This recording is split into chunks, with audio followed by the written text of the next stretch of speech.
शुक्लाम्बरधरं विष्णुं शशिवर्णं चतुर्भुजं प्रसन्नवदनं ध्यायेत् सर्वविघ्नोपशान्तये।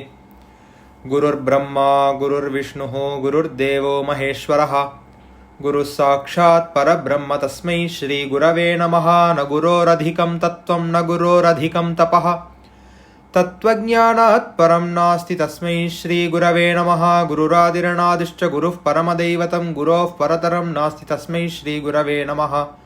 सदाशिवसमारम्भां शङ्कराचार्यमध्यमाम् अस्मदाचार्यपर्यन्तां वन्दे गुरुपरम्पराम्। श्रुतिस्मृतिपुराणानामालयं करुणालयं नमामि भगवत्पादशङ्करं लोकशङ्करम्। எல்லாருக்கும் நமஸ்காரம். இந்த அனுஷ சத்சங்கத்திலே ஆத்மபோதம் அப்படிங்கிற பிரகரண கிரந்தம், ஆதி ஆச்சாரியாளினுடைய பிரகரண கிரந்தம், அதை நாம் அனுபவித்து கொண்டு வருகிறோம். போன அனுஷத்திலிருந்து அனுபவித்து கொண்டு வருகிறோம். மனுஷ்ய மாத்திரனாக பிறந்த எல்லாருக்குமே ஞானம்தான் மோக்ஷ சித்தியை கொடுக்கும் அப்படிங்கிறதாக ஆச்சாரியால் ரொம்ப கிளியராக சொல்லி, அந்த ஞானத்தை அடைவதற்கு தடை கற்களாக இருக்கக்கூடிய இந்த மாயையை விலக்குவது எப்படி அப்படிங்கிறதுக்கு தான் எண்ணற்ற கிரந்தங்கள் பண்ணியிருக்கா. எத்தனை வழிகள் இருந்தாலும், எத்தனை விதவிதமாக சொன்னாலும், ரெண்டு விஷயங்களில் தான் எல்லாமே வந்து நிற்க போகிறது. ஒன்று பக்தி பண்ண வேண்டும், இன்னொன்று வைராக்கியத்தை வளர்த்து கொள்ள வேண்டும். வைராக்கியமும் அவ்வளோ லேசில் வந்துடாது, பக்தியும் அவ்வளோ லேசில் வந்துடாது. அந்த பக்தி, ஞானம், வைராக்கியம், இந்த பக்தியும் வைராக்கியமும் தானாகவே சுவாபாவமாகவே அமைவதற்கு ஞானம் இன்றியமையாத ஒன்றாக இருக்கிறது. அப்போ இந்த ஞானத்தை தேடி ஒவ்வொருத்தரும் வெவ்வேறு இடங்களுக்கு போகிறா, வெவ்வேறு சாதனைகளை பண்ணுகிறார்கள், வெவ்வேறு குருநாதர்களை அணுகுகிறார்கள்.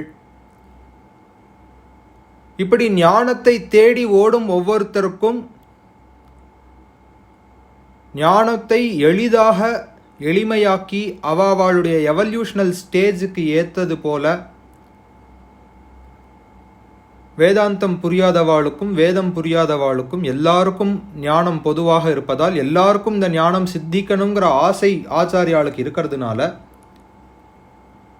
நமக்கு புரியும்படியாக எடுத்து கொடுத்திருக்கிற ஒரு பிரகரண கிரந்தம் இந்த ஆத்மபோதம் அப்படிங்கிற புஸ்தகம். ரொம்ப சிம்பிளான எக்ஸாம்பிள்ஸ் நேற்றைக்கு ஒரு சங்கிரகமாக பார்த்துட்டோம். நம்ம போன அனுஷ சத்சங்கத்தில் பேசினது நேற்றைக்கு ஒரு சங்கிரகமாக பார்த்தோம். இதெல்லாம் தான் பேசியிருக்கோம் அப்படின்னு.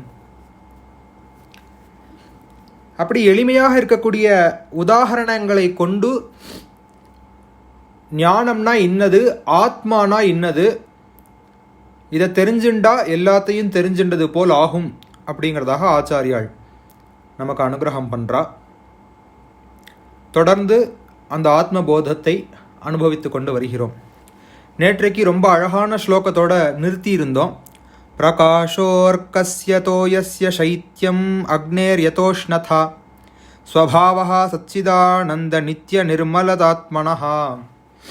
எப்படி சூரியனுக்கு ஒளி ஸ்வபாவமாக இருக்கிறதோ, எப்படி தண்ணீருக்கு குளிர்ச்சி ஸ்வபாவமாக இருக்கிறதோ, எப்படி உஷ்ணம் அக்னிக்கு ஸ்வபாவமானதாக இருக்கிறதோ, அதுபோல ஆத்மாவுக்கு ஸ்வபாவமாக இருக்கக்கூடியது சத்து சித்து ஆனந்தம். இந்த சச்சித் ஆனந்தத்தை பற்றி விவரமாக சொல்லிக்கொண்டே வருகிறார் ஆச்சாரியாள். அதை நமக்கு புரியும்படியாக நாமும் தெரிந்து கொள்ள வேண்டும். சத்து அப்படின்னா தூய இருப்பு அப்படின்னு சொன்னேன். அதாவது நாம் இருக்கிறோம், வி ஆர் ஹியர். நாம் இருக்கிறோம்னு எப்படி தெரியும்? நான் இங்கே இருக்கிறேன், இதை யார்கிட்டையும் போய் சந்தேகம் கேட்க வேண்டிய அவசியமே இல்லாமல் நான் இங்கே இருக்கிறேன் அப்படிங்கிறது நமக்கு தெரிகிறது. ஆனால் இங்கே என்ன ஒரு அஞ்ஞானம் கலந்துடுறது அப்படின்னா, இந்த தேகத்தை நாம் நான் நினச்சின்றோம். இந்த தேகம் இருக்கிறதே, இந்த அன்னமய கோஷம் இருக்கிறதே, இந்த அன்னமய கோஷத்தை நான் என்று நினைத்து கொண்டு விடுகிறேன். இல்லைன்னா ஒரு படி மேலே போய் மனோமய கோஷத்தை நான் அப்படின்னு நினச்சுன்றேன். என்னுடைய விருப்பு வெறுப்புகள் தான் நான், என்னுடைய எண்ணங்கள் தான் நான் அப்படின்னு நினச்சுன்றேன்.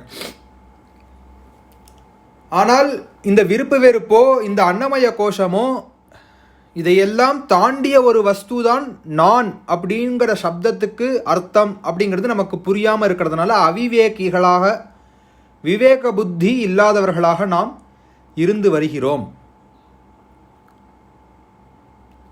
இந்த விவேக புத்தி எப்படி கிடைக்கும்? அதற்கு ஆச்சாரியால் இப்போ அடுத்து மேற்கொண்டு வரக்கூடிய ஸ்லோகங்களில் வேதாந்த சாதனையை பற்றியும் சொல்ல போகிறா. 32வது ஸ்லோகத்திலிருந்து 37வது ஸ்லோகத்திலிருந்து 39வது ஸ்லோகம் வரைக்கும் 37, 38, 39 வேதாந்தத்தை எப்படி ப்ராக்டிஸ் பண்ணுறது அப்படிங்கிறதையும் ஆச்சாரியால் நமக்கு சொல்லிக் கொடுக்க போகிறா. இந்த சத்து அப்படிங்கிறது இருக்கும் தன்மை, அது இந்த உடல் இருக்கும் தன்மை இல்லை, இந்த மனம் இருக்கும் தன்மை இல்லை, இதை எல்லாத்தையும் தாண்டி இருக்கக்கூடியது. விவித்யா தண்டுலம் யதா அப்படின்னு சொன்னது போல ஒரு ஹஸ்க், அந்த ஹஸ்கை ரிமூவ் பண்ணும்போது உள்ளுக்குள்ள ரைஸ் இருக்கிற மாதிரி, ஒரு கிரெயின் இருக்கிற மாதிரி இந்த அன்னமய கோஷம், பிராணமய கோஷம், மனோமய கோஷம், விஞ்ஞானமய கோஷம், ஆனந்தமய கோஷம் இது எல்லாத்தையும் பிரிச்சுண்டே வந்தால் உள்ளுக்குள்ள நிர்விகாரமாக, நிஷ்கிரியமாக, நித்திய ஆனந்தமாக இருக்கக்கூடியது ஆத்மா. இதில் வெளியில் இருக்கக்கூடிய இந்த ஆவரணங்களை விலக்கி கொண்டே வர வேண்டும்.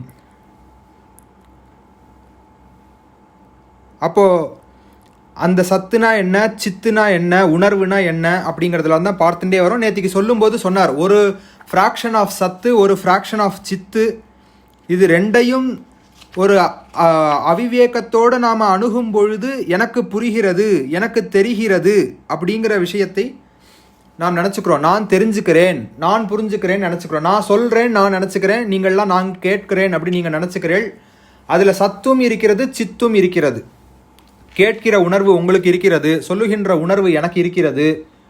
ஆனால் விவேக புத்தியோடு பார்த்தால் நான் சொல்லவில்லை, நீங்கள் கேட்கவும் இல்லை. கேட்பது போல் இருக்கிறது. அந்த கேட்கறதுக்கு ரூட் காஸாக என்ன இருக்குது, காரணமாக என்ன இருக்கிறது? நான் சொல்வது போல இருந்தாலும் சொல்லுகின்றவனை உள்ளுக்குள்ளிருந்து இயக்குவிப்பது எது? வார்த்தைகளா, எண்ணங்களா, அதை தாண்டி இருக்கக்கூடிய ஒரு விஷயமா? ஏன்னா நான் தூங்கி போயிட்டேன் அப்படின்னா தூக்கத்தில் என்னால் பேச முடியாது. நல்லா ஆழ்ந்த உறக்கத்தில் இருந்தால் உங்களால் நான் பேசுகிறத கேட்கவும் முடியாது. அப்போ இந்த உறக்கமற்ற தன்மையை, இந்த அறிவை, இந்த சப்தங்களை, இந்த வார்த்தைகளை சொல்லவும் வைத்து புரியவும் வைப்பது எது? இப்படியாக விசாரணை பண்ணும் பொழுதுதான் மனது உள்ளு நோக்கி திருப்ப ஆரம்பித்து மனோமய கோஷத்திலிருந்து உள்ளுக்குள்ளே போகிறோம், விஞ்ஞானமய கோஷத்தை அடைகிறோம். மேஜராக விஞ்ஞானமய கோஷத்தில் தான் இந்த விசாரணைகள் நடக்க வேண்டும். நேற்றைக்கு நாம் சொன்னது போல நான் யார் அப்படின்னு ரமணர் எல்லாரையும் கேட்க சொன்னார். Who am I? Easiest method to attain self-realization is who am I method or Nisargadatta Maharaja's I am that method. இந்த who am I-யோ இந்த I am that-ஓ நம்ம மனோமய கோஷத்திலேயே பண்ணிட்டு இருக்கிறது தான் பிரச்சனை.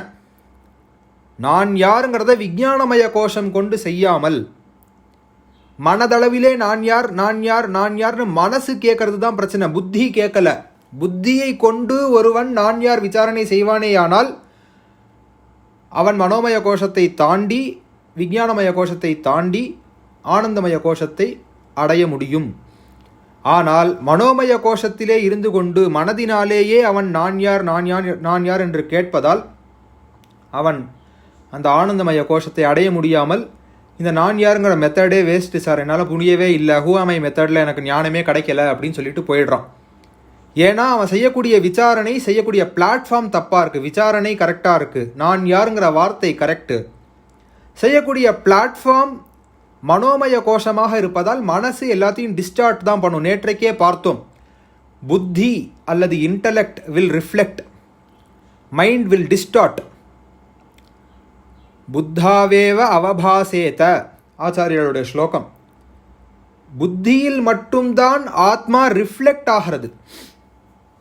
அப்போ அந்த புத்தியை கொண்டு ஒருவன் விசாரணை செய்வானேயானால் அவனுக்கு நான் யார் மெத்தட் இமீடியட்டாக பலன் கொடுத்து விடும், அவனும் ஞானத்தை அடைந்து விடுவான். புத்தியை கொண்டு செய்யாமல் மனத்தை கொண்டு நான் யார்னு கேட்டுட்டே இருக்க வேண்டிதான். நான் யாருக்கு பதில் கிடைக்கவே கிடைக்காது. ஏன்னா கேள்வி கேட்கறது டிஸ்டார்டட் மைண்டாக இருக்கு. அப்போ மனம் ஒடுங்க வேண்டும்ங்கிறது எல்லாருமே சொல்கிறா, எல்லா பெரியவாளும் சொல்கிற ஒரே சுலபமான மார்க்கம் அப்பா ஞானம் அடைவதற்கு மனம் ஒடுங்க வேண்டும்ங்கிற. மனம் எப்படி ஒடுக்கிறதுன்னு தெரியல. மனத்தை அடக்குவது எப்படின்னு தெரிஞ்சால் நம்ம இங்கே வந்து உட்கார வேண்டிய அவசியமே இல்லை. மனதை அடக்குவது எப்படி, மனதை ஒடுக்குவது எப்படி, மனசு எப்படி அடங்கும்? மனசுக்கு அதை தாண்டி இருக்கிற ஒரு வஸ்துவை கொண்டு போனால்தான் மனம் அடங்கும். மனசை தாண்டி இருக்கக்கூடியது புத்தி. புத்தியை பயன்படுத்தி மனதை அடக்க வேண்டும். புத்தியை பயன்படுத்த ஆரம்பித்து விட்டாலே மனம் அடங்கிவிடும். இப்போ இங்கே என்ன பிரச்சனைனா, புத்தினா என்னங்கிறதே நமக்கு தெரியாதுங்கிறது தான் பிரச்சனை. அந்த புத்தியையும் நாம் மனத்தினுடைய கண் கொண்டு பார்க்கிறோம் என்பது தான் ப்ராப்ளம். எனக்கு புத்தி இருக்கே அப்படிங்கிறதையும் மனத்தினுடைய கண்ணூடே பார்க்கிறோம். கொஞ்சம் புரியறதுக்கு சிரமமாக இருக்கலாம். நான் ரொம்ப பொறுமையாக சொல்கிறேன். நான் அடுத்த ஸ்லோகம் கூட நான் ஆரம்பிக்கல. இந்த விஷயம் புரிஞ்சுக்கணுங்கிறதுனால, இந்த விஷயத்தை புரிஞ்சுண்டா எல்லாமே புரிஞ்சுண்டதுங்கிறதுனால ரொம்ப பொறுமையாக அதே விஷயத்தை நான் 2ஆம் தரமும் சொல்கிறேன். நான் யார் எனும் விசாரணை மனதிலே நடக்கக்கூடாது. நான் யார் எனும் விசாரணையை புத்தி செய்ய வேண்டும். புத்திதான் ஆத்மாவினுடைய ரிஃப்ளெக்ஷன் புத்தியில தான் பிரகாசிக்கும் அப்படிங்கிறதாக ஆத்மபோதத்திலே ஆச்சாரியால் சொல்லியிருக்கிறார். ஆனால் புத்தி ஆத்மா கிடையாது. மனோபுத்தி அகங்கார சித்தானி நாகம்ங்கிறத very clearly he has stated in Nirvana Shatkam. இந்த ரிஃப்ளெக்ஷன் அந்த புத்தியில் மட்டும்தான் படும். அந்த புத்தி அப்படியே ஆடாமல் அசையாமல் இருந்ததுன்னா அந்த ரிஃப்ளெக்ஷனை பார்த்து இது இன்னதுங்கிறத தெரிஞ்சுக்கலாம். ஒரு வீடு, ஒரு ரூம், அந்த ரூமுக்குள்ளேயே நம்மலாம் அடைஞ்சிருக்கோம். அந்த ரூமில் ஒரு சின்ன துவாரம், மேலே ஒரு சின்ன துவாரம் இருக்குது. அந்த துவாரம் வழியாக சூரியன் அந்த ரூமுக்குள்ளே வரது. அந்த இடத்துல ஒரு சின்ன கண்ணாடி துண்டு இருக்கிறது. இந்த கண்ணாடி துண்டுங்கிறது தான் உங்களுடைய புத்தி. இந்த கண்ணாடி துண்டில் அந்த சூரியனுடைய ரிஃப்ளெக்ஷன் படுறது. அப்போ சூரியன் இன்ன தன்மையை கொண்டதுங்கிறத நம்ம அந்த ரூமை விட்டு வெளியில் போகாமையே, நிஜமான பிரத்யக்ஷ சூரியனை பார்க்காமலேயே இந்த ரிஃப்ளெக்ஷனை கொண்டு சூரியன் இத்தகைய தன்மையாக இருக்கும் அப்படிங்கிற அனுமானத்தை நாம் அடைந்து விட முடியும். அதை அடைய வேண்டியது அவசியம். ஏன்னா ஒன்று எப்படி இருக்கும்னு தெரிஞ்சதுனா தான் அதன் பேரில் ஆசையை வளர்த்துக்க முடியும். நாமரூபம் தெரிய வேண்டியது அவசியமாக இருக்கிறது இந்த மனோமய கோஷத்தில் வியாபாரம் பண்ணும் பொழுது. அப்போது அந்த ரிஃப்ளெக்ஷனை பார்க்கறதுக்கு அவசியமாக இருக்கக்கூடியது புத்தி, விஞ்ஞானமய கோஷம். அப்போ இந்த நான் யாருங்கிற விசாரணையை மனம் செய்யாமல் புத்தி செய்தால், ரமணர் சொன்னதின் பிரகாரம் நான் யார் அப்படிங்கிற கேள்வி எல்லாருக்கும் ஆத்ம ஞானத்தை வாரி வழங்கிவிடும். சந்தேகமே கிடையாது. இல்லை மனோமய கோஷத்தை பயன்படுத்தாமல் விஞ்ஞானமய கோஷத்தை பயன்படுத்தி, அதாவது புத்தியை பயன்படுத்தி மீ ஆஹே, ஐ எம் தட், நான் அதுவாக இருக்கிறேன் அப்படிங்கிற நிசர்கதத்த மகாராஜரனுடைய மெத்தடை ஃபாலோ பண்ணினாலும் 100% ஞானம் சித்திச்சிடும். கவலையே பட வேண்டாம்.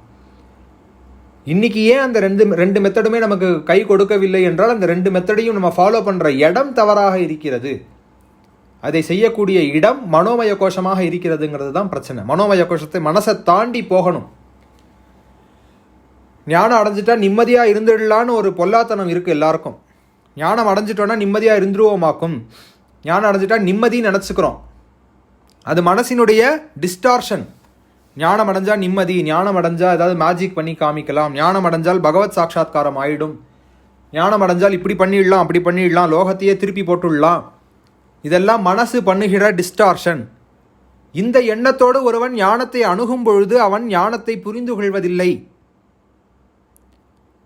இந்த மாதிரியான ஒரு பிரதிக்கிரியைகளை எதிர்பார்த்து இதை பண்ணிடலாம் அதை பண்ணிடலாம், அதை சாதிச்சிடலாம் இதை சாதிச்சிடலாம், இரும்பை பொன்னாக்கிடலாம். இப்படி ஞானத்தை தேடுகிறவனுக்கு ஞானம் அவனை விட காத தூரம் ஓடி போய் ஒளிந்து கொண்டு வருகிறது.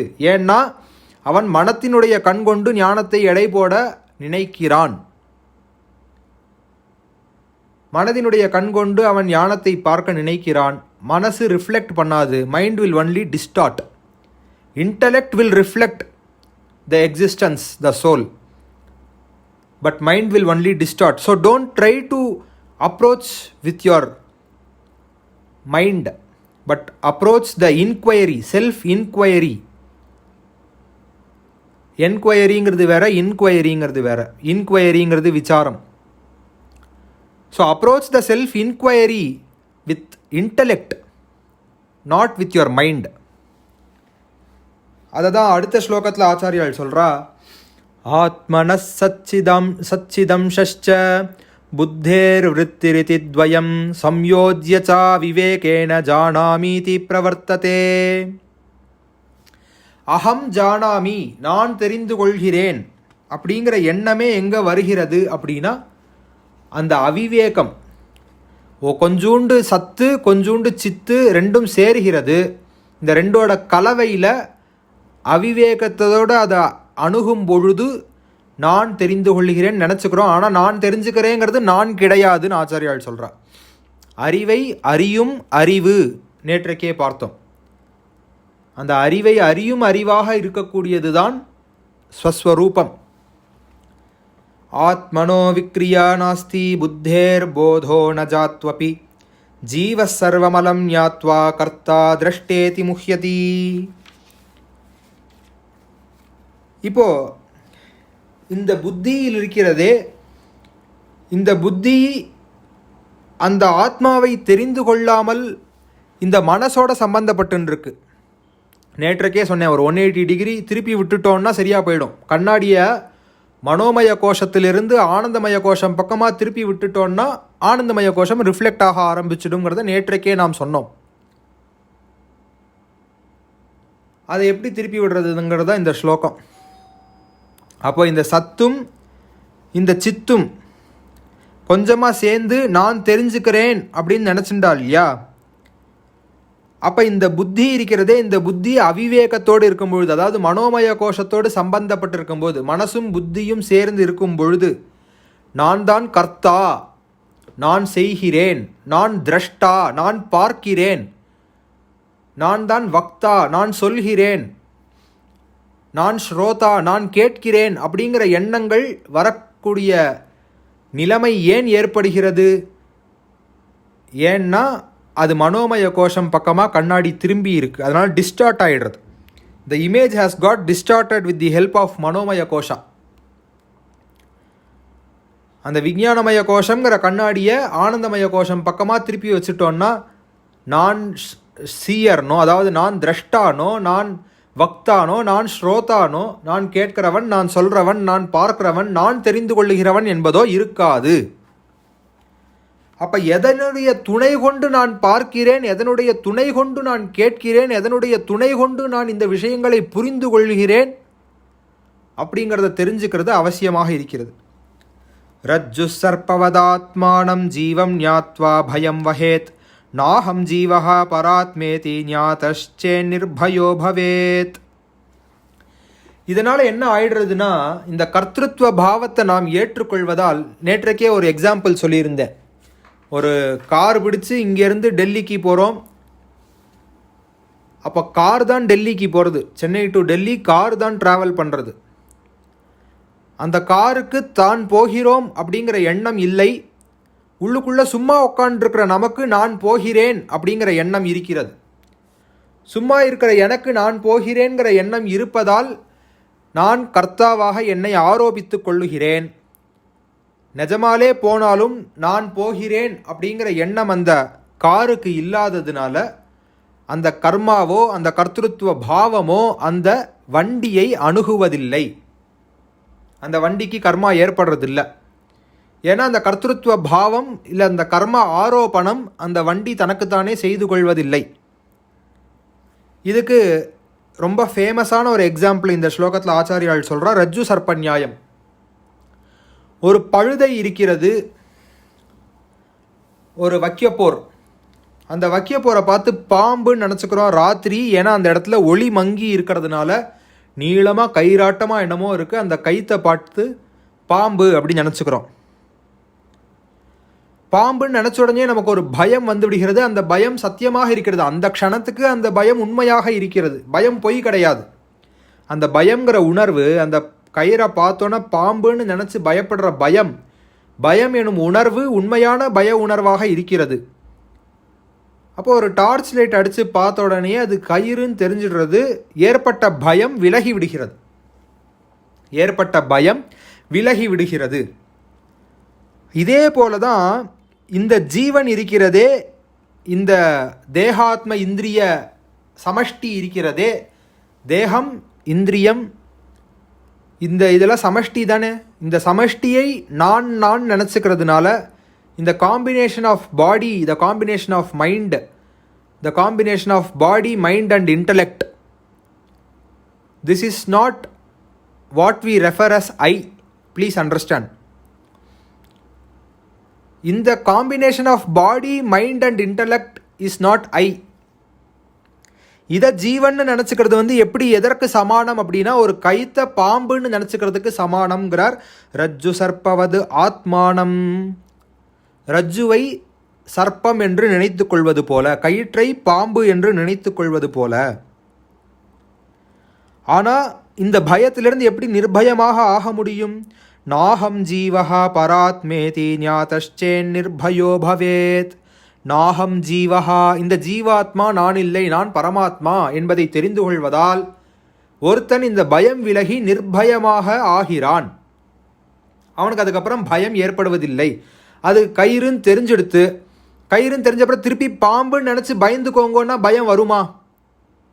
நேற்றைக்கே நான் சொன்னேன், ஒருவர் ஒரு முறை ஞானம் அடைந்து விட்டால் அந்த ஞானத்திலிருந்து அவர் இறங்குவதற்கு வாய்ப்பே கிடையாது. 100% he cannot come down from that state of realization. Once realized is ever realized.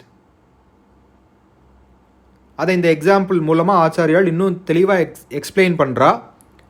ஒரு கயிறு இருக்கிறது, அந்த கயிற்றை பாம்புன்னு நினச்சிக்கிறோம், பயப்படுறோம், உடம்பெல்லாம் வேர்த்துடுறது. பயந்த உடனே அந்த இடத்துல லைட் அடித்து பார்க்குறோம். லைட் அடித்து பார்த்த உடனே அது பாம்பு இல்லை, கயிறு தான் அப்படின்னு தெரிஞ்சு போச்சு. கயிறு தான் தெரிஞ்சதுக்கப்புறம் திருப்பி பாம்புன்னு நினச்சி பயந்துக்கோ அப்படின்னா பயம் வருமோ? திருப்பி பயப்பட முடியுமோ? பயப்பட முடியாது. ஏன்னா அது கயறுங்கிற ஞானம் ஏற்பட்டு விட்டது. இதுதான் சார் ஞானம். இதைத்தான் ஞானம் அடையணுமாக்கும், ஞானம் அடையணுமாக்கும், ஞானம் அடையணுமாக்கும் எல்லாரும் சொல்லிகிட்டே இருக்காளே. அந்த ஞானம் இந்த ரஜ்ஜு சர்ப்பம் போல் இருக்கக்கூடிய இந்த சம்சாரம்ங்கிறது ஒன்றும் கிடையாது. பரத்தை மறைத்தது பார்முதல் பூதம், பரத்தில் மறைந்தது பார்முதல் பூதம். அப்ப நான் பார்க்கக்கூடிய சம்சாரம் ஸ்வப்னதுல்யோ, ஸ்வப்னதுல்யா சம்சாரா. ஸ்லோகத்தில் சொல்லியிருக்கா ஆச்சாரியா, ஆத்மபோதத்தில் சொல்லியிருக்கா சம்சாரா ஸ்வப்னதுல்யோஹி. அப்போ ஒரு முறை எனக்கு இந்த சம்சாரம் அசாரமான ஒரு விஷயம்னு தெரிஞ்சுடுத்தே ஆனால் அந்த ஞானம் திருப்பி எனக்கு ஒரு பயத்தை உண்டு பண்ணாது. ரெண்டு விஷயம் இல்லைன்னா எல்லாருமே சாந்தியாக இருப்போம். நம்ம சாந்தியாக இருந்தோன்னா ஞானம் நம்முடைய சுபாவம் அது தானாகவே ஞானம் எங்கேயோ ஒரு ஊரில் இருக்குது, நம்ம போய் அடையணுங்கிற அவசியம் கிடையாது. நிறைய விஷயங்களை நாம் இந்த இடத்துல புரிந்து கொள்ள வேண்டும். ஏற்கனவே சொன்ன ஸ்லோகங்களை தான் சங்கிரகமாக நம்ம புரிஞ்சுட்டோனாலே இது புரிஞ்சிடும். ஏன்னா சதா சொல்லிட்டார் ஏற்கனவே, சதா சர்வகதோபி ஆத்மா. அந்த ஸ்லோகத்தோடு தான் நேற்றைக்கு சத்சங்கத்தையே ஆரம்பித்தோம். சதா இருக்கக்கூடியது, சர்வகதா எல்லாவிடத்திலும் நீக்கமர நிறைந்திருக்கக்கூடியது. ஏதோ இங்கே மட்டும்தான் இருக்குது அங்கே மட்டும்தான் இருக்குன்னு இல்லாமல் எல்லாவிடத்திலும் நீக்கமர நிறைந்திருக்கக்கூடியது. இங்கேருந்து எந்திரிச்சு போய் அடையணுங்கிற ஒரு விஷயம் இல்லாமல் நம் உள்ளேயே இருந்து கொண்டே இருக்கக்கூடியது. இல்லை எந்திரிச்சு பூஜை ரூமில் போய் உக்காண்டாதான் ஆத்மா இருக்கும். இல்லை எந்திரிச்சு இங்கேருந்து திருச்செந்தூர் கோவிலுக்கு போனால் தான் ஆத்மா கிடைக்கும். இல்லை இங்கேருந்து பழனிமலை முருகனுக்கு ஏறி போய் மேலே முருகனை பார்த்தா தான் ஆத்மா தெரியும் அப்படின்னு இல்லாமல் சதா சர்வகதா அப்படிங்கிற ஸ்லோகத்தில் சதா இருந்து கொண்டே இருக்கிறது, சர்வகதா எல்லா இடத்திலும் நீக்கமர நிறைந்திருக்கிறதுங்கிறதையும் ஆச்சாரியால் நமக்கு வெளிச்சமாக போட்டு காமிச்சுட்டா. அப்படி இருக்கும் பொழுது சதா இருக்கக்கூடிய அந்த ஆத்மா, சர்வகதாவாக இருக்கக்கூடிய அந்த ஆத்மா அதை தெரிந்து கொள்வதற்கு ஏதோ ஒரு முயற்சி பண்ணி தெரிஞ்சுக்கணும்னு அவசியம் இல்லை, சும்மா உட்காந்துருந்தாலே தெரிஞ்சுக்கலாங்கிறத நமக்கு எல்லா மகான்களும் சொல்லியிருக்கா. முக்கியமாக அருணகிரிநாதர் சொல்லியிருக்கிறார். அருணகிரிநாதருக்கு ஏற்பட்ட உபதேசமே சும்மா இரு சொல்லற. சும்மா இருக்கும்போது என்ன ஆகும்னா 2 விஷயங்கள் இருக்காது. இன்னைக்கு எல்லாரையும் பாடாப்படுத்துகிற 2 விஷயம் இருக்காது. ஒன்று ஃபியர், பயம், இன்னொன்று ஆங்ஸைட்டி. இந்த ஃபியரும் ஆங்ஸைட்டியும் இல்லாத பட்சத்தில் நாம் சாந்தமாக இருப்போம். நாளைக்கு என்ன நடந்து விடுமோங்கிற பயம், நாளைக்கு என்ன ஆயிடுமோங்கிற பயம், இன்னைக்கு இப்படி ஆகலையேங்கிற கவலை, நேற்றைக்கு இப்படி ஆகிவிட்டதே என்ற கவலை, இந்த 2 விஷயங்கள் மாறிடுத்துனா சாந்தம் நம்முடைய சுபாவம். நாம் சாந்தமாக இருக்கும்போது எங்கேயோ எந்திரிச்சு போய் ஒரு இடத்துல போய் ஆத்மானுபூதி ஆகணும் அடையணுங்கிறது இல்லாமல் இருந்த இடத்திலேயே உட்கார்ந்தபடிக்கே ஆத்மாவை அனுபவிச்சிடலாம். ஏன்னா கண்ணாடியை நாம் ஆனந்தமய கோஷம் பக்கமாக திருப்பி விட்டோம். ஆனந்தமய கோஷம் பக்கமாக திருப்பி விடாமல் வச்சிருக்கிற வேலையை இந்த மனசு இந்த ஃபியரையும் ஆங்ஸைட்டியையும் கையில் 2 ஆயுதமாக வச்சுண்டு இது திருப்பவே விடமாட்டேங்கிறது. 2 லாக் போட்டு வச்சுருக்க அந்த மிரருக்கு. 2 லாக் என்னென்னா, ஒரு லாக்குக்கு பேர் ஃபியர், பயம், ஒரு லாக்குக்கு பேர் ஆங்ஸைட்டி, கவலை. ஆத்மானுபூதியை அடைவது என்றால் அந்த ஒரு விஷயத்தை எல்லாருமே தெள்ள தெளிவாக புரிஞ்சுக்கணும். ஞானம் அடைவதோ, ஆத்மானுபூதியை அடைவதோ, ஆத்மாவை தெரிந்து கொள்வதோ, நான் யார் என்பதை உணர்வதோ எங்கேயோ போய் நடக்கக்கூடிய விஷயம் இல்லை, உள்ளுக்குள்ளே இங்கே இப்போ ஹியர் அண்ட் நவ் நடக்கக்கூடிய ஒரு விஷயம்.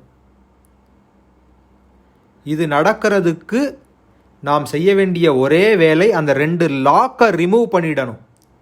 ஒரு லாக் பேர் ஃபியர், ஒரு லாக் பேர் ஆங்ஸைட்டி. இந்த 2 லாக்கையும் ரிமூவ் பண்ணிட்டோம்னா கண்ணாடி ஃப்ரீயாக எடுத்து, கண்ணாடி ஃப்ரீயான க்ஷணம் அப்படியே அந்த கண்ணாடியை மனோமய கோஷத்திலிருந்து ஆனந்தமய கோஷ பக்கமாக திருப்பி விட்டுட்டோம்னா அப்போ ஒரு 2 லாக் அங்கே போட்டுடணும்.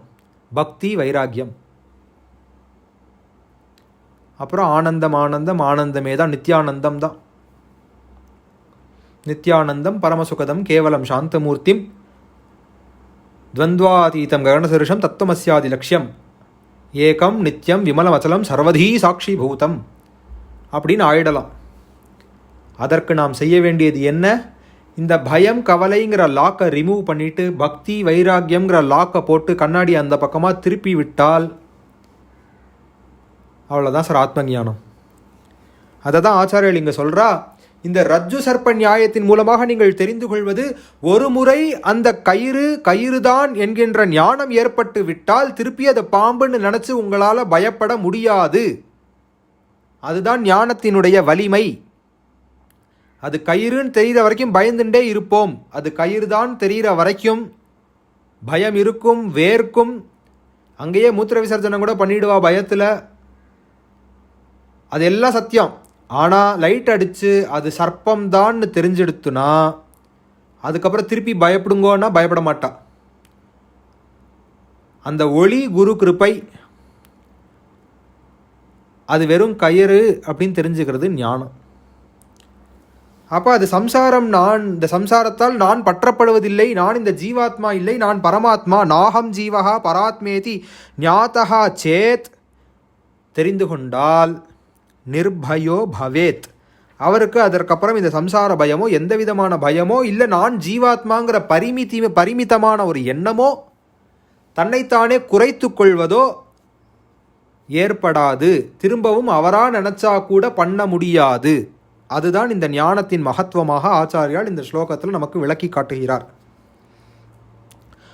ஆத்மாவபாசத்யேகோ புத்யாதீனிந்திரியாணபி தீபோ கடாதிவத் ஸ்வாத்மா ஜடைஸ்தைர் நாவபாஸ்யதே. இப்போ இந்த ஸ்லோகங்களில் எல்லாத்துலேயுமே நான் ஏற்கனவே சொன்னது போல் 24வது ஸ்லோகம் வரைக்கும் ஆச்சாரியால் அந்த சூப்பர் இம்போசிஷன் பற்றி சொல்லிக்கொண்டே வந்தார். எப்படி சூப்பர் இம்போஸ் ஆகி இருக்கிறது இந்த தேகமோ, இந்த இந்திரியமோ, இல்லை இந்த அந்தகரணங்களோ எப்படி ஆத்மா மேலே சூப்பர் இம்போஸ் ஆகி இதைத்தான் ஆத்மான்னு நம்ம நினச்சின்னு இருக்கோம், தப்பாக நினச்சின்னு இருக்கோங்கிறத சூப்பர் இம்போசிஷனை சொல்லிகிட்டே வந்தார். இப்போ சொல்கிற இந்த 25வது ஸ்லோகம், இன்றைக்கி இப்போ ஆரம்பித்து நான் சொல்கிற எல்லா ஸ்லோகங்களுமே அகங்காரத்தினுடைய ஸ்வபாவம். அகங்காரம்னா என்னங்கிறத தெரிஞ்சுக்கணும். தமிழில் நம்ம ஆங்காரம் ஆங்காரம் சொல்லி சொல்லி அகங்காரத்தினுடைய அர்த்தத்தையே மாற்றி விட்டோம். நான் நான் நான்ற வார்த்தையை குறிப்பிடுறோமே, அந்த நான் நான் நான் என்று இந்த குறிப்பிடக்கூடிய வார்த்தை யாரை குறிப்பது அப்படிங்கிறது தான் அகங்காரம். அகம் அகம் ஜானாமி, சம்ஸ்கிருதத்தில் சொல்கிறோம் இல்லையா, நான் தெரிந்து கொள்ளுகிறேன். அகம் வதாமி, நான் பேசுகிறேன். அகம் ஸ்ருணோமி, நான் கேட்கிறேன். இந்த அகம் அகம்னு சொல்கிறேளே, இந்த அகம் யாருங்கிறது தெரிஞ்சுக்கிறது அகங்காரம். இந்த அகங்காரத்தினுடைய ஸ்வபாவத்தை தான் ஆச்சாரியால் இந்த ஸ்லோகங்களில் சொல்லிட்டு வரா. இந்த 25வது ஸ்லோகத்திலிருந்து ஆரம்பித்து 29வது ஸ்லோகம் வரைக்கும். இப்போ நம்ம பார்த்த ஸ்லோகம் 28வது ஸ்லோகம். அப்போது இந்த ஆத்மாதான் புத்தியை பிரகாசிப்பிக்கிறது அப்படிங்கிறத அந்த எக்ஸாம்பிள்லேருந்து தெரிஞ்சுட்டோம். அந்த இருட்டு ரூம் சொன்னேன் இல்லையா, ஒரு டார்க் ரூமில் ஒரே ஒரு மேலே ஒரு ஹோல் இருக்குது. அந்த ஹோல் வழியாக சன்லைட் வருது. உள்ளுக்குள்ளே இருக்கக்கூடிய மிரரை புத்தி அப்படின்னு ஏற்கனவே சொல்லிட்டேன். அப்போ இந்த புத்தி அப்படிங்கிற மிரருக்கு சூரியன் தேவையாக இருக்கிறது. சூரியனுக்கும் மிரருக்கும் சம்பந்தமே கிடையாது, பரஸ்பர சம்பந்தம் இல்லை. ஆனால் சூரியன்கிற ஒரு விஷயம் இருக்குது அப்படிங்கிறத தெரிஞ்சுக்கிறதுக்கும், சூரியன் இந்த தன்மையை கொண்டதாக, ஒளி அப்படிங்கிற தன்மையை கொண்டதாக இருக்கிறது அப்படிங்கிறத தெரிஞ்சுக்கிறதுக்கும் இந்த கண்ணாடி உபயோகமாக இருக்கிறது. அதுதான் நம்முடைய புத்தி. இது நமக்கு அந்த ஞானத்தை ஏற்படுத்தி கொடுக்கிறது இந்த புத்தி. ஆனால் இந்த கண்ணாடியே சூரியனாக மாறிடுமா அப்படின்னு கேட்டால் இந்த கண்ணாடி சூரியனாக மாறாது. சூரியன் தான், கண்ணாடி கண்ணாடி தான். The mirror cannot become the sun. Though the mirror can reflect sun, the mirror cannot become sun. அப்போ இந்த புத்தி ஆத்மாவுக்கு அதீனமாக இருக்கிறது. ஆத்மா தான் இந்த புத்தியை பிரகாசிப்பிக்கிறது. ஆனால் சூரியனுக்கு கண்ணாடியினுடைய தேவை அவசியம் இல்லை. இதைத்தான் காயத்ரி மந்திரம் சொல்கிறது, தியோ யோனஹா பிரச்சோதயாத். நஹா தீங்கிறது புத்தி. தியோ யோ நஹா பிரச்சோதயாத்ன்னு சொல்கிறது இந்த ஆத்ம ஞானத்தை வேண்டி இருப்பதனால்தான். ந காயத்ரியாக பரமோ மந்திரஹா, காயத்ரியை விட உசத்தியான மந்திரம், காயத்ரியை விட வலிமையான மந்திரம், பெரிய மந்திரம் வேறு எதுவுமே கிடையாது. ஏன்னா தான் யாருங்கிறத தெரிஞ்சுக்கிறத காட்டிலும் பெரிய வித்யை வேற ஒன்றும் கிடையாது. செப்படி வித்தைகட் ட்ரிப்படி மயக்குவிட் உருப்படு வித்தைகாட் அருணாச்சலாங்கிறது அக்ஷரமண மாலை. மற்ற எல்லாமே செப்படி வித்தை, சித்துக்கள் செய்வதோ, சித்தாடல் செய்வதோ, ஒரு விஷயத்தை மறைய வைக்கிறதோ, தோற்றுவிக்கிறதோ, இல்லை ஏதோ நடக்காத ஒரு விஷயத்தை நடக்க பண்ணுறதோ, இதெல்லாம் சித்தாடல்கள். இதெல்லாம் மனோமய கோஷத்திலேயே நடக்கக்கூடியது. மனோமய கோஷத்தை தாண்டினா இதிலெல்லாம் நம்ம என்டைஸே ஆக மாட்டோம். இதெல்லாம் நம்மளை என்டர்டெயினே பண்ணாது. ஒரு பழத்தை வரவழைக்கிறதோ, புஷ்பத்தை வரவழைக்கிறதோ, இதெல்லாம் மனோமய கோஷத்தை என்டர்டெயின் பண்ணக்கூடிய விஷயங்கள். செப்படி வித்தை கற்றிப்படி மயக்குவிட் உருப்படு வித்தை காட் அருணாச்சலன் ரமணர் அக்ஷரமண மாலையில் எழுதுகிறார். அப்போ இந்த ஆத்மாவாக இருக்கக்கூடிய சூரியன் புத்தியாக இருக்கக்கூடிய கண்ணாடியில் பிம்பமாக, பிரதிபிம்பமாக தெரியுமே ஒழிய, இந்த புத்தி தான் ஆத்மாவை அவலம்பிச்சிருக்கே ஒழிய ஆத்மா புத்தியை அவலம்பித்து இல்லை. இந்த புத்தியை ஆத்மா நினைத்து கொள்ளாதீர்கள், மனதை ஆத்மா என்று நினைத்து கொள்ளாதீர்கள் அப்படிங்கிறத ஒவ்வொரு ஸ்லோகத்திலையும் தெளிவாக சொல்லிக்கொண்டே மேற்கொண்டு போகிறார். அப்போ எல்லாமே புத்தின்னு சொல்லியாச்சு. புத்திக்கு அடுத்து இருக்கக்கூடிய ஆவரணம் மனசு, மனசுக்கு அப்புறமா இருக்கக்கூடிய ஆவரணம் இந்திரியங்கள், இந்திரியங்களுக்கு அப்புறமா இருக்கக்கூடிய ஆவரணம் தேகம். படிப்படியாக சொல்லிகிட்டே வரேன், மேலேருந்து கீழே சொல்லிகிட்டே வரேன். ஆத்மாவை தாண்டி இருக்கக்கூடியது புத்தி, புத்தியை தாண்டி இருக்கக்கூடியது மனசு, மனசை தாண்டி இருக்கக்கூடியது இந்திரியங்கள், இந்திரியங்கள்லாம் எந்த இடத்துல சேர்ந்துருக்கு? தேகம். அப்போ இந்த தேக, இந்திரிய, மனோ, புத்தி இது அத்தனைக்கும் சார்ஜ் எது, பவர் எதுன்னா ஆத்மா. மொபைலில் நிறைய ஆப்ஸ் இருக்குது. சாப்பாடு ஆர்டர் பண்ணணுன்னா ஒரு ஆப் இருக்குது, பாட்டு கேட்கணும் அப்படின்னா ஒரு ஆப் இருக்குது, இல்லை மக்களோடு பேச வேண்டும், மற்றவர்களோடு பேச வேண்டும் அப்படின்னா அதற்கு ஒரு ஆப் இருக்கிறது. இந்த ஆப்பெல்லாம் என்ன அப்படின்னா தேகம், இந்திரியம், மனசு, புத்தி இதெல்லாம் ஆப்பு. ஃபோனோட பேட்ரி போயிடுத்து, ஃபோன் பேட்ரி டெட் ஆகிடுது. இந்த ஆப்பெல்லாம் ஃபோனுக்குள்ளே இருக்கிறதுனால ஏதாவது பிரயோஜனம் இருக்கா? ஒரு ஓலாவில் கார் புக் பண்ண முடியுமா? ஊபரில் ஆட்டோ புக் பண்ண முடியுமா? ஸ்விக்கியில் ஃபுட்டு ஆர்டர் பண்ண முடியுமா? Phone battery dead. அப்போது இந்த ஆப் எல்லாம் எதை அவலம்பிச்சிருக்கு? ஃபோனினுடைய பேட்ரியை அவலம்பித்திருக்கிறது. ஃபோனோட பேட்ரி இந்த ஆப்பெல்லாம் அவலம்பிச்சிருக்குன்னு சொல்ல முடியுமா? ஆப்புக்கு தான் பேட்ரி வேணும், பேட்ரிக்கு ஆப் தேவையில்லை, பேட்ரிக்கு கரண்ட்டு தான் வேணும். அப்போ ஆத்மா இந்த அந்தகரணங்களையும் இந்த இந்திரியத்தையும் இந்த தேகத்தையும் இது எல்லாத்தையும் இல்லுமினேட் பண்ணுறது, இது அத்தனையும் பவர் கொடுக்கறது ஆத்மா. ஆத்மா இதை எதையுமே சார்ந்து இல்லை. ஆத்மா இந்த இப்போ நான் மேற் சொன்ன விஷயங்கள் எதையுமே சார்ந்து இல்லை. ஆனால் இந்த விஷயங்களை அதுதான் பவரே கொடுக்கறது. கேட்க முடியறதுன்னா உள்ளுக்குள்ளே ஆத்மா இருக்கிறதுனால தானே கேட்க முடிகிறது. கேட்கிற சக்தி யார் கொடுக்குறா? சொல்லுகிற சக்தி யார் கொடுக்குறா? உள்ளுக்குள்ளே ஆத்மா இருக்கிறதுனால தானே. உள்ளுக்குள்ளே ஆத்மா இருக்குன்னு தெரிஞ்சுக்கோ. நான் பேசுகிறேன்னு நினச்சிக்காத, உள்ளுக்குள்ளேருந்து பேச வைக்கிறது யார் என்று பார். நான் கேட்கிறேன்னு நினச்சிக்காத, உள்ளுக்குள்ளேருந்து கேட்க வைக்கிறது யாருன்னு பார். ஆனால் இந்த கேள்வி கேட்க வேண்டியது மனம் இல்லை, புத்தி.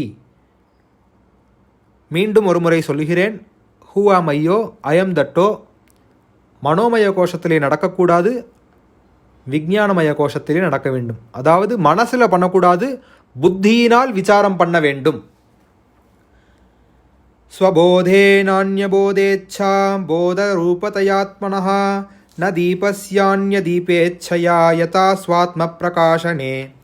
போன ஸ்லோகம் மாதிரியே தான் இந்த ஸ்லோகத்தினுடைய அர்த்தமும். ஒரு விளக்கு இருக்குது அப்படின்னா அந்த விளக்கை பார்க்கறதுக்கு இன்னொரு விளக்கு அவசியம் இல்லை, அதனுடைய ஜோதியே போரும். ஒரு லைட் இருக்குது, ஒரு லைட் எரிஞ்சுட்டு இருந்தால் தான் அதுக்கு ஜோதியின் பேர் இல்லையா? தீபம் எரிந்தால்தான் தீபம். எரிஞ்சுட்டு இருக்கிற ஒரு தீபத்தை கண்டுபிடிக்கிறதுக்கு இன்னொரு தீபத்தை ஏற்றிண்டு வரணுங்கிற அவசியம் கிடையாது. இதுபோல ஆத்மாவை தெரிந்து கொள்வதற்கு வெளியிலிருந்து ஒன்றுமே தேவையில்லை. ஒரு விளக்கு எரிஞ்சுட்டு இருக்கிற விளக்கை தேடுறேன், அதுக்கு இன்னொரு விளக்கு எடுத்துட்டு வரேன்னு சொல்ல வேண்டிய அவசியம் இல்லாதது போல ஆத்மா ஸ்வயம் பிரகாசமானது. ஸ்வயம் பிரகாசமாக இருக்கக்கூடிய இந்த வஸ்துவை தெரிந்து கொள்வதற்கு அது ஒன்றே போதுமானது. எப்படி எரிந்து கொண்டிருக்கக்கூடிய தீபத்தை இன்னொரு தீபத்தை வச்சுட்டு தேட மாட்டோமோ அதுபோல இந்த ஆத்மாவை தேடுவதற்கு வேறு எந்த உபாயமும் தேவையில்லை. ஆத்மா ஸ்வயம் பிரகாசமானது. அது எங்கே இருக்குன்னு தேடிண்டு போகிறதுக்கு சில ஆவரணங்கள் இருக்கின்றன. இப்போ நவராத்திரி சமயமாகவும் இருக்கிறது.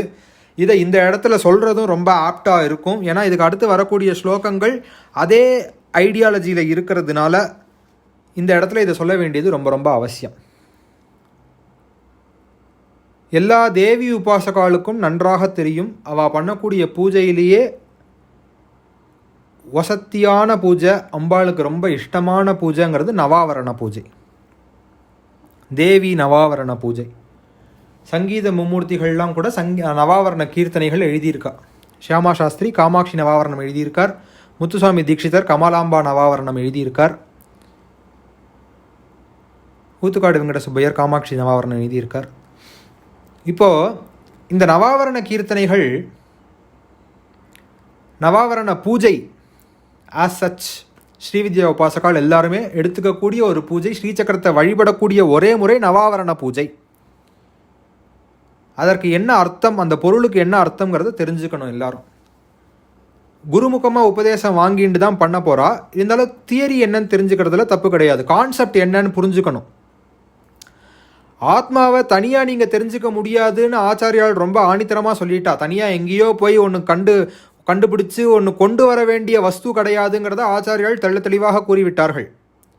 ஆத்ம ஞானம் எங்கேயோ கடையில் விற்கிறது, போய் வாங்கிட்டு வர சாமான் கிடையாதுங்கிறத சொல்லிட்டா. ஒரு விளக்கை இன்னொரு விளக்கை வச்சுட்டா தேடுவ அப்படின்னு ஒரு ஹாஸ்யரசத்தோடு சேர்ந்தே ஒரு ஸ்லோகத்தில் கூட கேட்டுட்டா. ஒரு விளக்கை தேடுறதுக்கு இன்னொரு விளக்கா வேணும் அப்படின்னு கூட கேட்டுட்டா. ஆனால் நமக்கு தெரியல. சதா சர்வகதோபி ஆத்மா ந சர்வத்திர அவபாசத்தே. ஆச்சாரியோட ஸ்லோகமே தான். நம்ம நேற்றுக்கு தான் பார்த்தோம், நேற்றுக்கு சத்சங்கத்தில் இந்த ஸ்லோகத்தை பார்த்தோம். சதா சர்வகதோபி ஆத்மா ந சர்வத்திர அவபாசத்தே.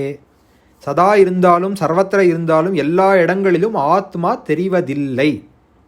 ஸ்வச்சேஷு பிரதிபிம்பவத்து, எந்த இடத்தில் சுத்தம் இருக்கிறதோ, இந்த தேகாத்ம புத்தி எங்கே இல்லையோ, தேக இந்திரிய சமஷ்டி எங்கே நான்கிறத நினச்சிக்காமல் இருக்கோமோ அந்த இடத்துல தான் ஆத்மா பிரதிபிம்பமாக புத்தாவேவ அவபாசேத, புத்தியில் மட்டும் ரிஃப்ளெக்ட் ஆகிறது அப்படிங்கிறத ஆச்சாரியர்கள் தெளிவாக சொல்லிட்டான். அப்போது நான் வெளியில் போய் உன்னை வாங்கிண்டு வர வேண்டிய அவசியம் இல்லை, ஆனால் எனக்கு மேலே இருக்கக்கூடிய அழுக்கை நீக்க வேண்டிய அவசியம் இருக்கிறது. என்ன அழுக்கு? அன்னமய கோஷம் அப்படின்னு ஒரு திரை, பிராணமய கோஷம் அப்படின்னு ஒரு திரை, மனோமய கோஷம் அப்படின்னு ஒரு திரை, விஞ்ஞானமய கோஷம் அப்படின்னு ஒரு திரை, ஆனந்தமய கோஷங்கிறது ஒரு திரை. ஸ்க்ரீன்ஸ், இங்கிலீஷில் சொல்லணும்னா ஸ்க்ரீன். இந்த ஸ்க்ரீன் எல்லாம் ஒன்று ஒன்றா ரிமூவ் ஆகிண்டே வரணும். இந்த ஸ்க்ரீன் எல்லாம் திறந்துட்டே இருக்கணும். ஒரு சினிமா தியேட்டருக்கு போனோமே ஆனால் ஸ்க்ரீன் எல்லாம் ஓப்பன் பண்ணாதான் எல்லாரும் கைத்தட்டி விசிலடிப்பா, ஏன்னா படம் போட போகிறான்னு அர்த்தம். ஸ்க்ரீன் போட்ட மேனிக்கே உள்ளுக்குள்ளே படம் ஓடினா யாருக்கானு தெரியுமோ? ஸ்க்ரீன் போட்டிருக்கு, படம் ஓடுறது, சத்தம் மட்டும் வெளியில் கேட்குறது, யாருக்காவது படம் பார்க்க முடியுமோ? படம் பார்க்க முடியாது. அப்படி தான் ஆத்மா இப்போ நமக்குள்ளே இருந்துருக்கு. நிறைய ஸ்க்ரீன்லாம் இருக்குது, உள்ளுக்குள்ளே ஆத்மா இருக்குது, ஆனால் ஆத்மா இருக்குங்கிற ஞானம் நமக்கு இன்னும் ஏற்படவில்லை. அப்போ அந்த ஸ்க்ரீன் எல்லாம் ரிமூவ் ஆகணும். அந்த ஸ்க்ரீன் அந்த ஸ்க்ரீன் விலகினால்தான் ஞானம் ஏற்படும். அந்த ஸ்க்ரீன் விலகி அதுக்கப்புறம் அவள் அங்கே போய் வெள்ளை கலர் துணியை வச்சு ஸ்க்ரீன் கட்டுறாங்கிற அவசியம் இல்லாதபடி வெள்ளை கலர் துணி ஆல்ரெடி உள்ளுக்குள்ளே இருக்குது. அந்த வெள்ளை கலர் துணியில் தான், அந்த வெள்ளை கலர் துணி தான் புத்தி, தெரிஞ்சுக்கோங்க. புத்தாவேவ அவபாசேத்தன்னு சொன்னார் இல்லையா, அந்த புத்தியில் ரிஃப்ளெக்ட் ஆகும்னு சொன்னார் இல்லையா. நீங்கள் பார்க்கக்கூடிய சினிமா என்ன? ஒரு ரிஃப்ளெக்ஷன் தானே. அவங்க ஒரு கேமரா வச்சுருக்கான், ஒரு ப்ரொஜெக்டர் வச்சுருக்கான். ப்ரொஜெக்டர்லேருந்து வெளிவரக்கூடிய ஒளி அந்த வெள்ளை கலர் துணியில் பட்டு ரிஃப்ளெக்ட் ஆகிறது. நீங்கள் பார்க்குற படம் வெறும் ஒரு ரிஃப்ளெக்ஷன் தான். அந்த வெள்ளை கலர் துணிங்கிறது உங்களுடைய புத்தி. ஆத்மா எங்கே இருக்குது? எந்த இடத்துல இருக்குது ஆத்மா? ஆப்ரேட்டர் ரூமில் இருக்குது. அப்போ இது அத்தனையும் ஆப்ரேட் பண்ணுறது ஆத்மாங்கிறது ஒரு சாதாரண சினிமா தியேட்டரில் ஒரு சினிமா பார்க்கும்பொழுதே யாராலையும் ஞானம் அடைய முடியும். ஆப்ரேட்டர் ரூமில் அவன் சுற்றுற ப்ரொஜெக்டர் இருக்கிறதே, அந்த ப்ரொஜெக்டர் தான் ஆத்மா. அதில் பட்டு ரிஃப்ளெக்ஷன் வருது. அந்த வெள்ளை கலரில் வெள்ளை துணியாக இருந்தால் தான் உங்களுக்கு படம் தெரியும். அது ஒரு சிவப்பு துணியா, பச்சை துணியா, நீல துணியாக இருந்தால் படம் தெரியுமோ? படத்தை பார்க்க முடியுமோ? வெள்ளை ஸ்க்ரீனாக இல்லாமல் நல்லா சாயம் பூசின ஸ்க்ரீனாக இருந்தால் படம் தெரியுமோ? இன்றைக்கி நம்மளுடைய ஸ்க்ரீன் எல்லாம் சாயம் பூசின ஸ்க்ரீனாக இருக்கிறது. நம்மளுடைய புத்தி மனசோட சேர்ந்துன்னு இருக்குது, கை கோர்த்துன்னு இருக்குது. அது கட் பண்ண வேண்டிய ஃப்ரெண்ட்ஷிப்பு, மனசோடைய ஃப்ரெண்ட்ஷிப்பை கட் பண்ணணும். கட் பண்ணிடுத்துனா அது வெள்ளை ஸ்க்ரீனாக மாறிடும். வெள்ளை ஸ்க்ரீனாக மாறிடுத்துனா அதுக்கப்புறம் படத்தை பார்க்கலாம், ரிஃப்ளெக்ஷனை பார்க்கலாம். அந்த ரிஃப்ளெக்ஷனை ஆடாமல் அசையாமல் அப்படியே உட்காந்து ஆணி அடித்து உட்காத்தி வச்ச மாதிரி பார்த்துட்டே இருக்கான் பாருங்க. 3 மணி நேரம் அப்படியே பார்க்குறான். அந்த 3 மணி நேரம் அவன் பண்ணக்கூடிய அந்த தியானம் இருக்கிறதே, புத்தி சுத்தமாகிவிட்டால் தியானம் தன்னால் நிகழும். இந்த நான் 1 மணி நேரம் தியானம் பண்ணுறேன், டெய்லி 2 மணி நேரம் தியானம் பண்ணுறேன்னு சொல்கிறதெல்லாம் தியானமே கிடையாது. ஏன் தியானம் கிடையாதுன்னா அவன் தியானம் பண்ணுறேங்கிறான், நான் தியானம் செய்கிறேன்கிறான். அவன் எப்போ நான் தியானம் செய்கிறேன்னு சொல்கிறானோ அப்போ அங்கே தியானம் நிகழவில்லைன்னு தான் பொருள். ஏன்னா மனோமய கோஷத்துலேயே உட்காந்துருக்கானே. மனோமய கோஷத்திலே உட்காந்துருக்கும்போது தியானம் நிகழுமா? நிகழாது. அவன் விஞ்ஞானமய கோஷத்துக்கு போனால் தியானம் நிகழும். இவன் ஒரு பார்வையாளனாக பார்க்கலாம். எப்படி சினிமா தியேட்டரில் இவன் உட்காந்து படம் பார்க்குறானோ அப்படி தியானத்தை இவன் அனுபவிக்கலாம், தியான அனுபவத்தை பெறலாம். தியானம் பண்ண முடியாது. அதே ஸ்க்ரீன் முன்னாடி போய் நின்றுண்டு ஆடினா படம் மாதிரி இருக்குமா? சினிமா பார்க்குற மாதிரி இருக்குமா? இருக்காதே. ஒரு ஆள் நிற்கிறான்னு தான் தெரியும், அவனோட நிழல் வேற அந்த படுதால போய் விழும். சினிமா மாதிரி எல்லாம் அவ்வளோ பெரிய சிருஷ்டியை பண்ண முடியுமா? ஒரு செடி வருது, ஒரு கொடி வருது, ஒரு பாம்பு வருது, திடீர்னு ஒரு சிங்கம் வருது, புலி வருது, கரடி வருது, திடீர்னு அப்படியே சமுத்திரத்துக்குள்ளே காட்டுறான், அப்படியே மலைக்கு மேலே எடுத்துகிட்டு போகிறான். அத்தனையும் ஃபிசிக்கலாக வெளியில் பண்ண முடியுமா? பண்ண முடியாது இல்லையா? அப்போ தியானமும் பண்ண முடியாது. தியானத்தை அனுபவிக்கலாம், ஆனால் உட்காந்து சௌக்கியமாக அனுபவிக்கிறோம் இல்லையா படத்தை, அந்த படத்தை சித்திர படத்தை சௌக்கியமாக அனுபவிக்கிறோம். இப்படி தியான அனுபவத்தை பெற முடியும் விஞ்ஞானமய கோஷத்தினுடைய துணை கொண்டு. தியானம் பண்ணுறேன்னு சொல்கிறவன் எல்லாமே மனோமய கோஷத்தினுடைய ஆளாக இருக்கிறான். அவன் மனசை அவலம்பிச்சுன்னு இருக்கிற வரைக்கும் அவனுக்கு தியானம் நிகழாது. இதை தான் எல்லா மகான்களுமே சொல்லியிருக்கா. ஓஷோலேருந்து ஆரம்பித்து மகாபெரிவா வரைக்கும் எல்லா மகான்களும் சொல்கிறது, தியானம் தானாக நிகழும். தியானம் நம்ம அனுபவிக்க முடியும், தியானத்தை பண்ண முடியாது. அது பண்ணுற வஸ்து இல்லை, தியானம் பண்ணுற வஸ்து கிடையாது. சிட் அண்ட் மெடிடேட்டுங்கிற மாதிரி, சிட் அண்ட் ரைட் அப்படிங்கிற மாதிரி சிட் அண்ட் மெடிடேட்டுன்னு சொல்ல முடியாது. You can only sit, meditation has to happen. Please understand the difference. அப்போ இங்கே ஆச்சாரியால் என்ன சொல்கிறா, இந்த ஆவரணங்கள் நான் அதில் ஆரம்பித்தேன், இந்த ஆவரணங்கள் நவாவரண பூஜையில் ஆரம்பித்தேன். இந்த நவராத்திரி காலமாக இருக்கிறது, எல்லாரும் அவசியமாக தெரிஞ்சுக்க வேண்டிய விஷயம். நம்மளுடைய ஆத்மாவை மறைத்து கொண்டு நிறைய ஆவரணங்கள் இருக்கின்றன. காம, குரோத, லோப, மோக, மத, மாத்சரியம். இவ்வளோ நாள் நீங்கள் ஆத்மபோதம் கரெக்டாக கேட்டுட்டே வந்தேன்னா இப்போ நான் இந்த பேரெல்லாம் பட்டியலிட்ட உடனே டான்னு சொல்லிடுவேள், இதெல்லாம் மனோமய கோஷம் சம்பந்தப்பட்டது சார் அப்படின்றவேள். ஆசை, காமம், கோபம், குரோதம், லோபம், மோகம், மதம், மாத்சரியம், இதெல்லாம் மனசு சம்பந்தப்பட்டது தானே, மனோமய கோஷம் சம்பந்தப்பட்டவை. அப்புறம் இந்திரியத்தை இயக்கிறது இந்த மனசாக இருக்குது. பசிக்கிறது, வா போய் ஏதாவது சாப்பிட்டுட்டு வருவோம். கை வேலை பார்த்தா தான் சாப்பிட முடியும். சாப்பிட்டாச்சுன்னா உடம்பு பெருத்துரும், அன்னமய கோஷம் பெருத்து போயிடுது. சும்மா தானே இருக்கும், ஒரு டீயை போட்டு குடிப்போம். மனசு சொல்கிறது, கை டீ போடுறது, வாய் டீ குடிக்கிறது, உடம்பு பெருக்கிறது.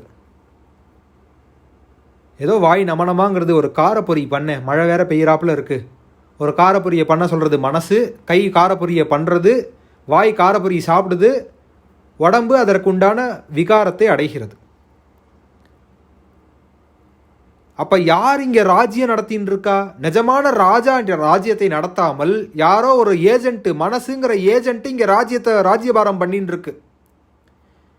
நிஜமான ராஜா உள்ளுக்குள்ளே உட்காண்டிருக்கார். அவர் சொல்கிற கட்டளைகளை கேட்காமல் வெளியில் யாரோ ஒரு ஏஜென்ட் சொல்லக்கூடிய கட்டளைகளை கேட்டு நடக்கிறதுனால நமக்கு வாழ்க்கையில் ஃபியர், ஆங்ஸைட்டின்னு ரெண்டு விஷயத்தை விடவே முடியறதில்லை. பயம், கவலைங்கிற விஷயத்தை விட முடியறதில்லை. ஏன்னா மனசுக்கு அதீனமாக நம்ம வாழ்க்கையை நடத்தின்னு இருக்கோம். மனசோபாதி, மனஸ் அப்படிங்கிற உபாதியின் மூலமாக நாம் வாழ்க்கையை பார்த்து கொண்டிருக்கிறோம், வாழ்க்கையை நடத்தி கொண்டிருக்கிறோம். அப்போ இந்த ஆவரணங்கள் எல்லாம் விலகினாலே போதும்.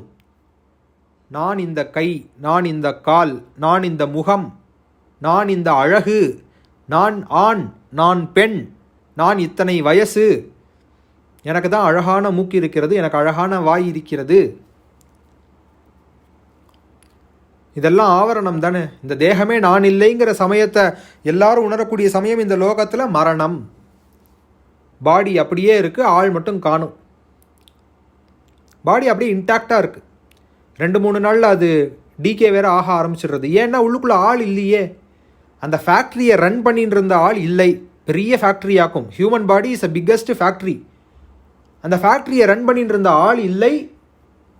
அந்த ஆள் இல்லாததுனால அது டிகே ஆக ஆரம்பிச்சிடுறது. இப்போ நம்ம இருந்துன்னு இருக்கோம், உள்ளுக்குள்ளே ஆத்மா இருந்துன்னு இருக்கு, ஃபேக்ட்ரி ரன் ஆகிறது, உடம்பு அழுகிறது இல்லை. உள்ளுக்குள்ளே ஆள் இல்லைன்னா உடல் அழுக ஆரம்பித்து விடும். The body will start to decay if the owner of factory is not there. அப்போ யார் எஜமானர்னு தெரியறதா? அப்போ எஜமானர் போனோன்னா அந்த மனசு மட்டும் அங்கே உட்காண்டிருந்தா மனசு எஜமானர் இல்லை. உடம்பு போயிடுத்து, ஆத்மா வெளியில் கிளம்பி போயிடுத்து, ஆனால் இவரோட உடம்புக்குள்ளேருந்து மனசு மட்டும் எல்லாம் செஞ்சுன்னு இருக்குன்னு சொன்னால் மனசு பெரிய ஆள், மனசுள்ள போயிடுத்து. ஏன்னா இந்த அத்தனை ஆப்புக்கும் சார்ஜ் கொடுக்குறதே அந்த ஃபோனினுடைய பேட்ரி தான். அப்படிங்கிறத போல் இந்த மனசோ, இந்த புத்தியோ, இந்த அகங்காரமோ, இந்த சித்தமோ, இது அத்தனைக்கும் பவர் கொடுக்கக்கூடியது ஆத்மா. இது அத்தனைக்கும் பவர் கொடுக்கக்கூடியது ஆத்மா. ஆனால் ஆத்மா இது எதையுமே அவலம்பித்து இல்லை. அப்படிங்கிறது தான் இந்த 28வது ஸ்லோகத்தில் ஆச்சாரியால் சொல்கிறா. 29வது ஸ்லோகத்தில் எப்படி ஒரு தீபம் இருந்தால் அந்த தீபமே போதுமானதோ, இன்னொரு தீபம் தேவையில்லையோ, அதுபோல் தெரிந்து கொள்ளலாம். அப்போ அந்த நவாவரண பூஜையினுடைய விசேஷம் என்ன? இந்த ஸ்க்ரீனெல்லாம் விளக்கிறது தான் நவாவரண பூஜையினுடைய விசேஷம். அம்பாள் முதல் ஆவரணத்தில் உட்காந்துருக்காளா, ரெண்டாவது ஆவரணத்தில் உட்காந்துருக்காளா, மூணாவதில் உட்காந்துருக்காளா, கடைசியில் 9வது ஆவரணத்தில் திரிபுட்டி மேலே ஒரு பிந்துவில் அம்பாள். அதுக்கு தனியாக விவரணம் இருக்குது. அந்த பிந்துக்குள்ளே இருக்கக்கூடிய விஷயங்களுக்கும் விவரணங்கள் இருக்குது. ஆனால் பிந்து வரைக்கும் போயிட்டாலே விஞ்ஞானமய கோஷத்தை தாண்டிட்டோன்னு அர்த்தம். அப்போ அந்த இடத்துக்கு ஒவ்வொரு கோஷமாக தள்ளி தள்ளி தள்ளி தள்ளி கூட்டின்னு போகிறது தான் நவாவரண பூஜை. இவா என்ன நினச்சிக்கிறா? கரெக்டான முத்திரையை பிடிச்சிக்கணும், சரியான நெய்வேத்தியம் கரெக்டாக இருக்கணும். சக்கரை பொங்கல்னா சக்கரை பொங்கல், தத்தியம்னா தத்தியம்னா, ஹரித்ராணம்னா ஹரித்ராணை கரிசிக்கா. இந்த நைவேத்தியங்கள்லாம் கரெக்டாக போட்டுட்டோன்னா அம்பாள் அப்படியே குளிர்ந்து போய் நமக்கு எல்லாம் கொடுப்பா. கண்டிப்பாக சந்தேகமே கிடையாது. அம்பாள் எல்லாமே கொடுக்கறதுக்கு தான் அவள் இருக்கா. அம்மா அதுக்காக தான் இருக்கா. ஆனால் இதனுடைய பரமார்த்தமான தாத்பரியம் இந்த ஸ்க்ரீனை எல்லாம் விலக்கி நவமாவரணத்தில் இருக்கக்கூடிய பராபட்டாரிக்கை பரமாத்மாங்கிறத தெரிஞ்சுக்கிறது தான். அந்த பரமாத்மா நீதாண்டா அப்படிங்கிறத புரிஞ்சுக்கிறது தான். அதே அம்பாள் தாண்டா உனக்குள்ளே இருந்து இயக்கு சக்தியாக இருந்து, கிரியா சக்தியாக, இச்சா சக்தியாக, ஞான சக்தியாக இருந்து உனக்கு இச்சையை கொடுத்து கிரியையை செய்ய வைத்து ஞானத்தையும் கொடுக்கிறாள். பஞ்சகிருத்திய பராயணா, சிருஷ்டி ஸ்திதி சம்ஹார திரோதான அனுகிரகம் யார் பண்ணுறா? அம்பாள் பண்ணுறா. மகாதாண்டவ சாட்சினி. நடராஜரனுடைய நடனம் பஞ்சகிருத்தியங்கள், அதையுமே அம்பாள் சாட்சி மாத்திரமாக இருந்து பார்க்குறாள்னா அதையே அம்பாள் தான் உண்டாக்குறா. மகாதாண்டவ சாட்சினி லலிதா சஹஸ்ரநாமத்தில் வருது இல்லையா? அப்போ நவாவரண பூஜையினுடைய அர்த்தம் என்ன? இந்த ஸ்க்ரீனெல்லாம் ஒன்றா விலக்கி இந்த விளக்குவதற்கு என்ன பேருனா நேத்தின்னு பேர். அதை தான் ஆச்சாரியர்கள் அடுத்த ஸ்லோகத்தில் சொல்கிறா.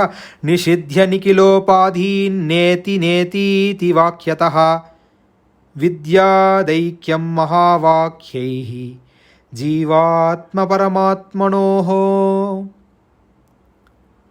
வேதாந்த வாக்கியங்களின் துணை கொண்டு, பரமார்த்த சத்தியங்களின் துணை கொண்டு, 4 மகா வாக்கியங்களின் துணை கொண்டு, அகம் பிரம்மாஸ்மி, தத்துவமசி, அயமாத்மா பிரம்மா, அகம் பிரம்மாஸ்மி முதலிய மகா வாக்கியங்களின் துணை கொண்டு இந்த ஸ்கிரீன்களை விளக்க வேண்டும். 9 ஆவரணங்களை விளக்க வேண்டும். இந்த 9 ஆவரணம் பஞ்சகோஷம் எல்லாம் ஈக்குவலண்ட், புரிஞ்சுக்கோங்க. நவாவரணம் சாக்தத்தில் சொல்லக்கூடியது, வேதாந்தத்தில் பஞ்சகோஷமாக இருக்கிறது. 2 ஆவரணத்துக்கு ஒரு கோஷம். இன்னும் ரொம்ப சொன்னால் ரொம்ப ட்ரையாக டெக்னிக்கல் சப்ஜெக்டாக மாறிடும். உங்களுக்கு புரியறதுக்காக அப்படி மேலோட்டமாக சொல்லிகிட்டே போகிறேன்.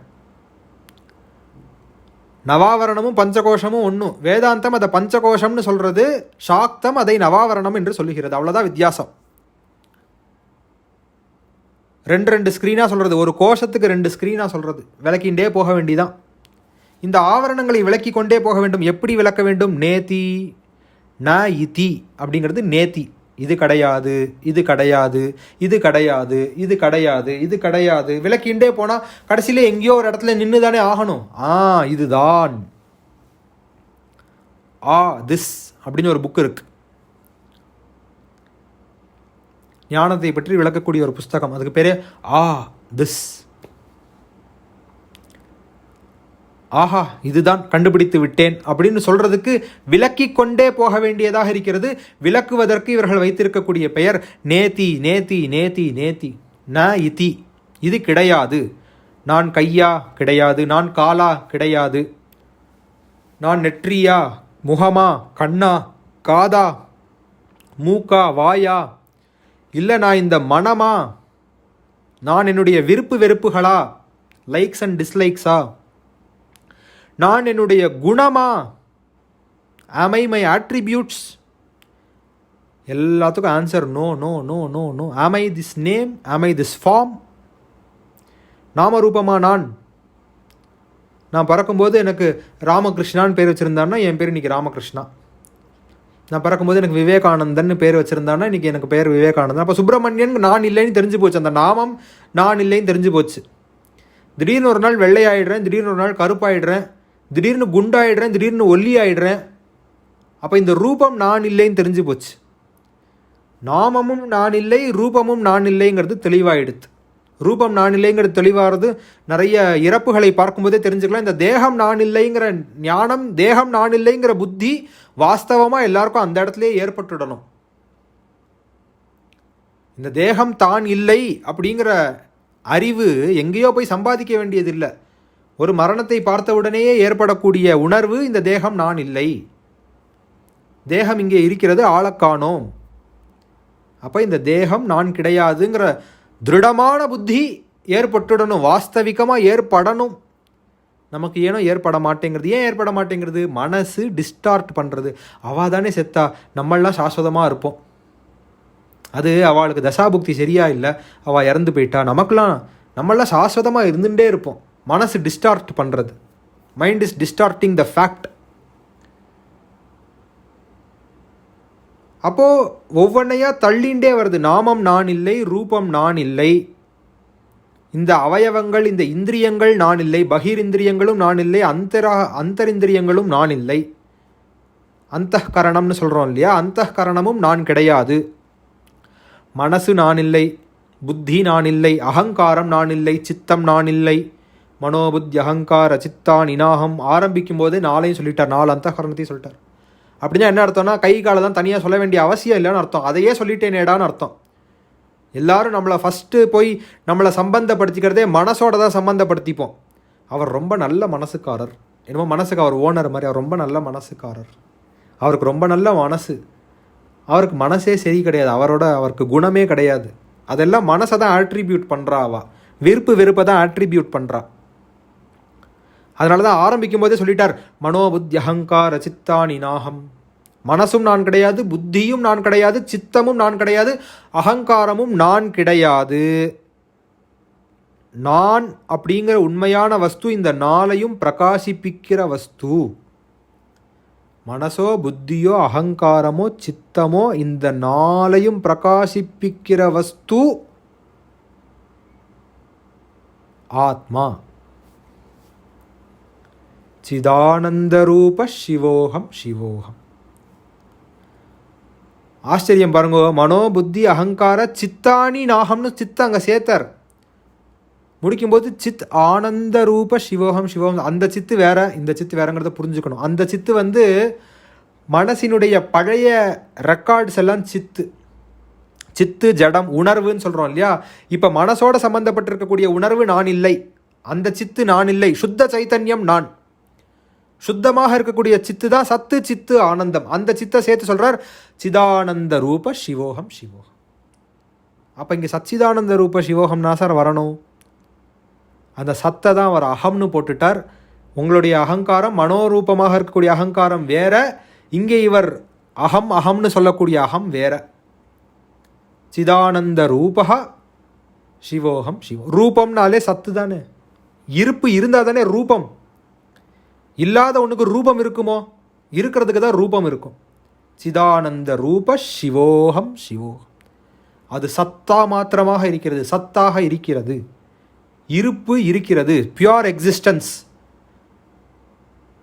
நேற்றைக்கே சொன்னேன், தூய உணர்வு சைத்தன்யம், தூய இருப்பு சத்து, வேற எதுலேயும் கலக்காதது. ஏன் தூயன்னு சொல்கிறேன்னா, அது என்னமோ க்ளீனாக ஒயிட்டாக இருக்கும்னு நினச்சிக்காதீங்கோ. டிஸ்டார்ஷன் இல்லாமல் இருக்கிறதுக்கு தூயங்கிற வார்த்தையை பயன்படுத்திட்டா, வேற ஒன்றுமே கிடையாது. மனசு டிஸ்டார்ட் பண்ணுறது, mind is distorting the images. இந்த டிஸ்டார்ஷன் இல்லாததுக்கு சுத்தன்னு சொல்லிட்டா. அதை தமிழை சொல்லும்போது தூயன்னு நான் சொல்லின்னு இருக்கேன். சுத்த சைத்தன்யம் ஆத்மா, சுத்தமான இருப்பாக, சுத்தமான சத்தாக, சுத்தமான சித்தாக, சுத்தானந்தமாக இருக்கக்கூடியது ஆத்மா. அப்போ நேத்தி வாக்கியதா இது நான் இல்லை, இது நான் இல்லை, இது நான் இல்லைன்னு தள்ளிண்டே வரணும். இந்த உடல் நான் இல்லை, இந்த மனம் நான் இல்லை, இதை நான் செய்யவில்லை, இந்த கர்த்தா நான் கிடையாது, வக்தா நான் கிடையாது, ஸ்ரோதா நான் கிடையாது. சரி சார், அப்போ எனக்கு ஒரு முக்கியமான விஷயம் சொல்லுங்க சார். இப்போ நீங்கள் சொல்கிறேன், நான் கேட்குறேன். ஆத்மா சொல்கிறதா, ஆத்மா கேட்குறதா, அனாத்மா சொல்கிறதா, அனாத்மா கேட்குறதா சார்? முக்கியமான டவுட்டு. இவ்வளோ தூரம் வந்துட்டோம், 30 ஸ்லோகம் வரைக்கும் வந்துட்டோம். நீங்களும் என்னெல்லாமோ சொல்லி பார்க்குறீங்களா, அவரும் ஈஸியான எக்ஸாம்பிள் நீங்களும் சொல்கிறீங்க. நீங்கள் புரிஞ்சுட்டு தான் பேசுகிறீங்களா, புரியாமல் பேசுகிறீங்களா, இல்லை எங்களுக்கு புரியும் நினச்சிட்டு பேசுகிறீங்களா, புரியக்கூடாதுன்னு நினச்சிட்டு பேசுகிறீங்களா, இல்லை புரிஞ்சுடுத்தா எங்களுக்கும் புரிஞ்சுடுத்தா எங்களுக்கு புரியலை, உங்களுக்கு புரிஞ்சுடுத்தா எங்களுக்கு புரிஞ்சுடுத்தான்னு எங்களுக்கும் புரியலை. இந்த அறிவை தெரிந்து கொள்ளக்கூடியவராக இருக்கக்கூடியது உள்ளுக்குள்ளே யாருங்கிறது பார்க்கணும். பேசக்கூடியது சுப்பிரமணியன் இல்லை அப்படின்னா உள்ளுக்குள்ளிருந்து பேசுபவர் யார் அப்படிங்கிறத அவர் விஞ்ஞானமய கோஷத்திலிருந்து கேட்க வேண்டும். கேட்கக்கூடியவர் சுப்பிரமணியன் இல்லை அப்படின்னா உள்ளுக்குள்ளிருந்து கேட்கக்கூடியவர் யார் அப்படிங்கிறத விஞ்ஞானமய கோஷத்தை கொண்டு ஆராய வேண்டும். சிம்பிளாக சொல்கிறேன், அதே டெக்னிக்கை சிம்பிளாக சொல்கிறேன். அப்போ சொல்வதற்கு ஆத்மா உள்ளுக்குள்ள உந்து சக்தியாக இருக்கிறது, கேட்பதற்கு ஆத்மா உள்ளுக்குள்ள உந்து சக்தியாக இருக்கிறது. அந்த ஆத்மா தான் இச்சா கிரியா ஞான அப்படின்னு 3ஆக பிரியறது. இச்சா சக்தி, ஞான சக்தி, கிரியாசக்தி. எவ்வளவோ வேலைகள் இருக்கிறது, இன்னைக்கு யாருமே வரல, நீங்கள் ஒரு 10 பேர் தான் வந்திருக்கீள். உங்களுக்கு இச்சை இருக்கிறதுனால தானே வந்திருக்கீள். இச்சா சக்தி, அந்த இச்சையை கொடுத்தது யார்? ஆத்மா. லாகின் பண்ணி வரணும் இல்லையா? கிரியை நீங்கள் லாகின் பண்ணுறீள். கிரியாசக்தியாக எப்படி நம்ம கை வேலை பார்க்கறது? அந்த பவர் உள்ளுக்குள்ளேருந்து ஆத்மா கொடுக்கறதுனால் எத்தனை ஷீத் தாண்டி கொடுக்கறது? விஞ்ஞானமய, மனோமய, பிராணமய, அன்னமயம், எல்லா ஸ்க்ரீனையும் தாண்டி அதோட பவர் வருது. அப்போ இதன் மூலமாக உள்ளுக்குள்ளே இருக்கக்கூடிய இருப்பை கவனித்து கொண்டே வந்தோமேயானால் அந்த தூய இருப்பை நாம் புரிந்து கொள்ள முடியும். மனசை தாண்டி, மனம் அடங்கி, மனம் ஒடுங்கி நாம் அந்த தூய உணர்வை, தூய இருப்பை புரிந்து கொள்ள முடியும். அப்போ நேத்தின்னு தள்ளிண்டு வந்தால் கடைசியில் நிற்கக்கூடியது சத்து சித்து ஆனந்தமயமாக இருக்கக்கூடிய ஆத்மாதான். அதை தான் நம்ம ஏற்கனவே காயத்ரி புராணம் சொல்லும் போதுமே சொல்லியிருந்தோம். ஆத்மாவா அரே திரஷ்டவ்யா ஸ்ரோதவ்யோ மந்தவ்யோ நிதித்யாசிதவ்யா. மைத்ரேயிக்கு உபதேசம் பண்ணுறார் யாக்ஞவல்கியர் பிருஹதாரண்யக உபனிஷத்தில். இதை கேட்பதால் என்ன சார் லாபம்? இதை கேட்டுட்டு நான் ஞானம் அடையலை, ஆனால் கேட்டேன். போன ஒரு 3 மணி நேரம், போன மாதம் 3 மணி நேரம், இந்த மாதம் 3 மணி நேரம், மொத்தம் 6 மணி நேரம் கேட்டிருக்கேன். நீங்களும் பாவம் 6 மணி நேரம் சொல்லியிருக்கீள். உங்களுக்கு புரிஞ்சுதோ புரியலையோ தெரியல, எனக்கு புரியல. நான் ஏன் 6 மணி நேரம் கேட்குறேன்னு எனக்கு தெரியவில்லை. இந்த ஸ்ரவணம் இருக்கிறதே, இந்த ஸ்ரவணம் ரொம்ப ரொம்ப ரொம்ப முக்கியம். அப்படி ஒன்று இருக்காம்பா அப்படின்னு கேட்கறது, அந்த கேள்வி ஞானம் ரொம்ப அவசியம். அப்படி ஒன்று இருக்குன்னே தெரியாமல் இருக்கிறத விட அப்படி ஒன்று இருக்குன்னு தெரிஞ்சுட்டு இருக்கிறது சிரேஷ்டம் இல்லையா? ஒரு ஆஃபர் போகிறது, ஆஃபர் நடக்கிறதுன்னு தெரிஞ்சிடுத்துனா உடனே போய் அதில் வாங்கிக்கிறான். ரேஷன் கடையில் ஏதோ ஃப்ரீயாக கொடுக்குறா, அந்த விஷயம் தெரிஞ்சிடுத்துனா அதன் பேரில் அப்புறம் போய் வாங்கிக்கிறான். கொஞ்சம் லேட்டாக தான் போய் வாங்கிக்கிறான், ஆனால் வாங்கிக்கிறான் ஒன்று. ஏன்னா அங்கே கொடுக்குறாங்கிற விஷயம் தெரிய வந்துடுத்து. அந்த ஸ்ரவணம் ரொம்ப அவசியம். அதனால தான் அவர் சொல்கிறார், ஆத்மாவாரே திரஷ்டவ்யா ஸ்ரோதவ்யோ மந்தவ்யோ நிதித்யாசிதவ்யா. பார்க்குறோம் மகான்கள் ஞானிகள்லாம் ரொம்ப ஆனந்தமாக இருக்கா, அவள் எதனாலுமே பற்றப்படுவதில்லை, சுகதுக்கங்களால் பற்றப்படுவதில்லை, மான அபமானங்களால் பற்றப்படுவதில்லை, சீத உஷ்ணங்களால் பற்றப்படுவதில்லை. வெறும் ஒரு கோமணத்தை கட்டிண்டு அவள் பாட்டு ஹிமாலய மலையில் போய் உட்காந்துருக்கா. இதெல்லாம் பார்க்குறோம் கண்ணை கொண்டு. திரஷ்டவ்யா. என்ன சார் இப்படி இருக்கார், எப்படி சார் அவரால் இப்படி இருக்க முடியறது? வெறும் ஒரு சட்டையை மட்டும் போட்டுண்டு ஒரே பனிமலைக்கு நடுவில் நடக்கிறாரே சார், வெறும் ஒன்றுமே இல்லாமல் வெறும் துண்டை போத்தின்னு நடக்கிறாரே சார். பார்த்த உடனே கேள்வி வருது, அவர் ஞானிப்பா, அவர் ஞானம் அடைஞ்சிட்டார். ஸ்ரோதவ்யா. கேள்விப்படுறோம், ஓ அப்படியா, ஞானம்னு ஒன்று இருக்காது. அது என்ன சார் அது ஞானம்? அப்போ ஆத்மபோதம் படிப்பா, ஆத்மபோதம் படிக்கிறோம். ஓ இப்படி இருக்கிறது, இதெல்லாம் தெரிகிறது, எல்லாம் புரிஞ்செடுத்து ஆத்மபோதம் படிக்கிறான். ஸ்ரோதவ்யோ மந்தவ்யோ நிதித்யாசிதவ்யா. மனனம் பண்ணுறான், ஸ்ரவணம் பண்ணி ஓ மனனம் பண்ண வேண்டும் போல. என்ன மனனம் பண்ணுறான்? ஆமாம், நான் தேகம் கிடையாது, நான் தேகம் கிடையாது, நான் தேகம் கிடையாது, நான் தேகம் கிடையாது. சார் அப்போ எனக்கு ஒரு விஷயம் சொல்லுங்க சார், நான் தேகம் கிடையாதுங்கிறத ஜபம் பண்ணிகிட்டே இருந்தால் நான் தேகம் இல்லாமல் ஆகிவிடுவேனா? நல்ல கேள்வி, அருமையான கேள்வி. பொருளுணர்ந்து சொல்வார் செல்வர் சிவபுரத்தினுள்ளார் சிவனடி கீழ் பல்லோரும் ஏத்த பணிந்து, திருவாசகர் மணிவாசகர் சொல்லியிருக்கார் சிவபுராணத்திலே. அர்த்தம் புரியாமல் சொல்லிக்கொண்டே இருந்தால் ஒரு நாள் அர்த்தம் கண்டிப்பாக புரிய வரும், புரியாமல் போகாது. ஆனால் அது வரைக்கும் ப்ராக்டிஸ் பண்ணுறது ரொம்ப ரொம்ப ரொம்ப எசென்ஷியல். வேற என்னமோ ஒரு கர்மாவை பண்ணுறதுக்கு இந்த கர்மாவை பண்ணிட்டு போயிடலாம். வேற ஏதோ ஒரு கர்மாவில் தேகத்தை ஈடுபடுத்துவதற்கு, மனசை ஈடுபடுத்துவதற்கு, இந்திரியங்களை ஈடுபடுத்துவதற்கு நேத்தி நேத்தி நேத்தி நாகம் நாகம் நாகம் அப்படிங்கிறதுல ஈடுபடுத்திட்டு போயிடலாம். இது நான் இல்லை, இது நான் இல்லை, இது நான் இல்லை சொல்கிறதுனால நான் இல்லைன்னு ஆயிட போகிறது கிடையாது. உடனே இமீடியட்டாக நமக்கு ஞானம் சித்திச்சிட போகிறது கிடையாது. ஆனால் we are on the path for self realization. அந்த மார்க்கத்தில் போயின்னு இருக்கோம். அது நம்ம சீக்கிரமாகவும் போகலாம், மெதுவாகவும் போகலாம். பாதையிலிருந்து விலகாமல் இருந்தாலே போதுமானது. இந்த பாதை மட்டும் எவ்வளோ அழகான பாதைனா பாதையே நகரும்.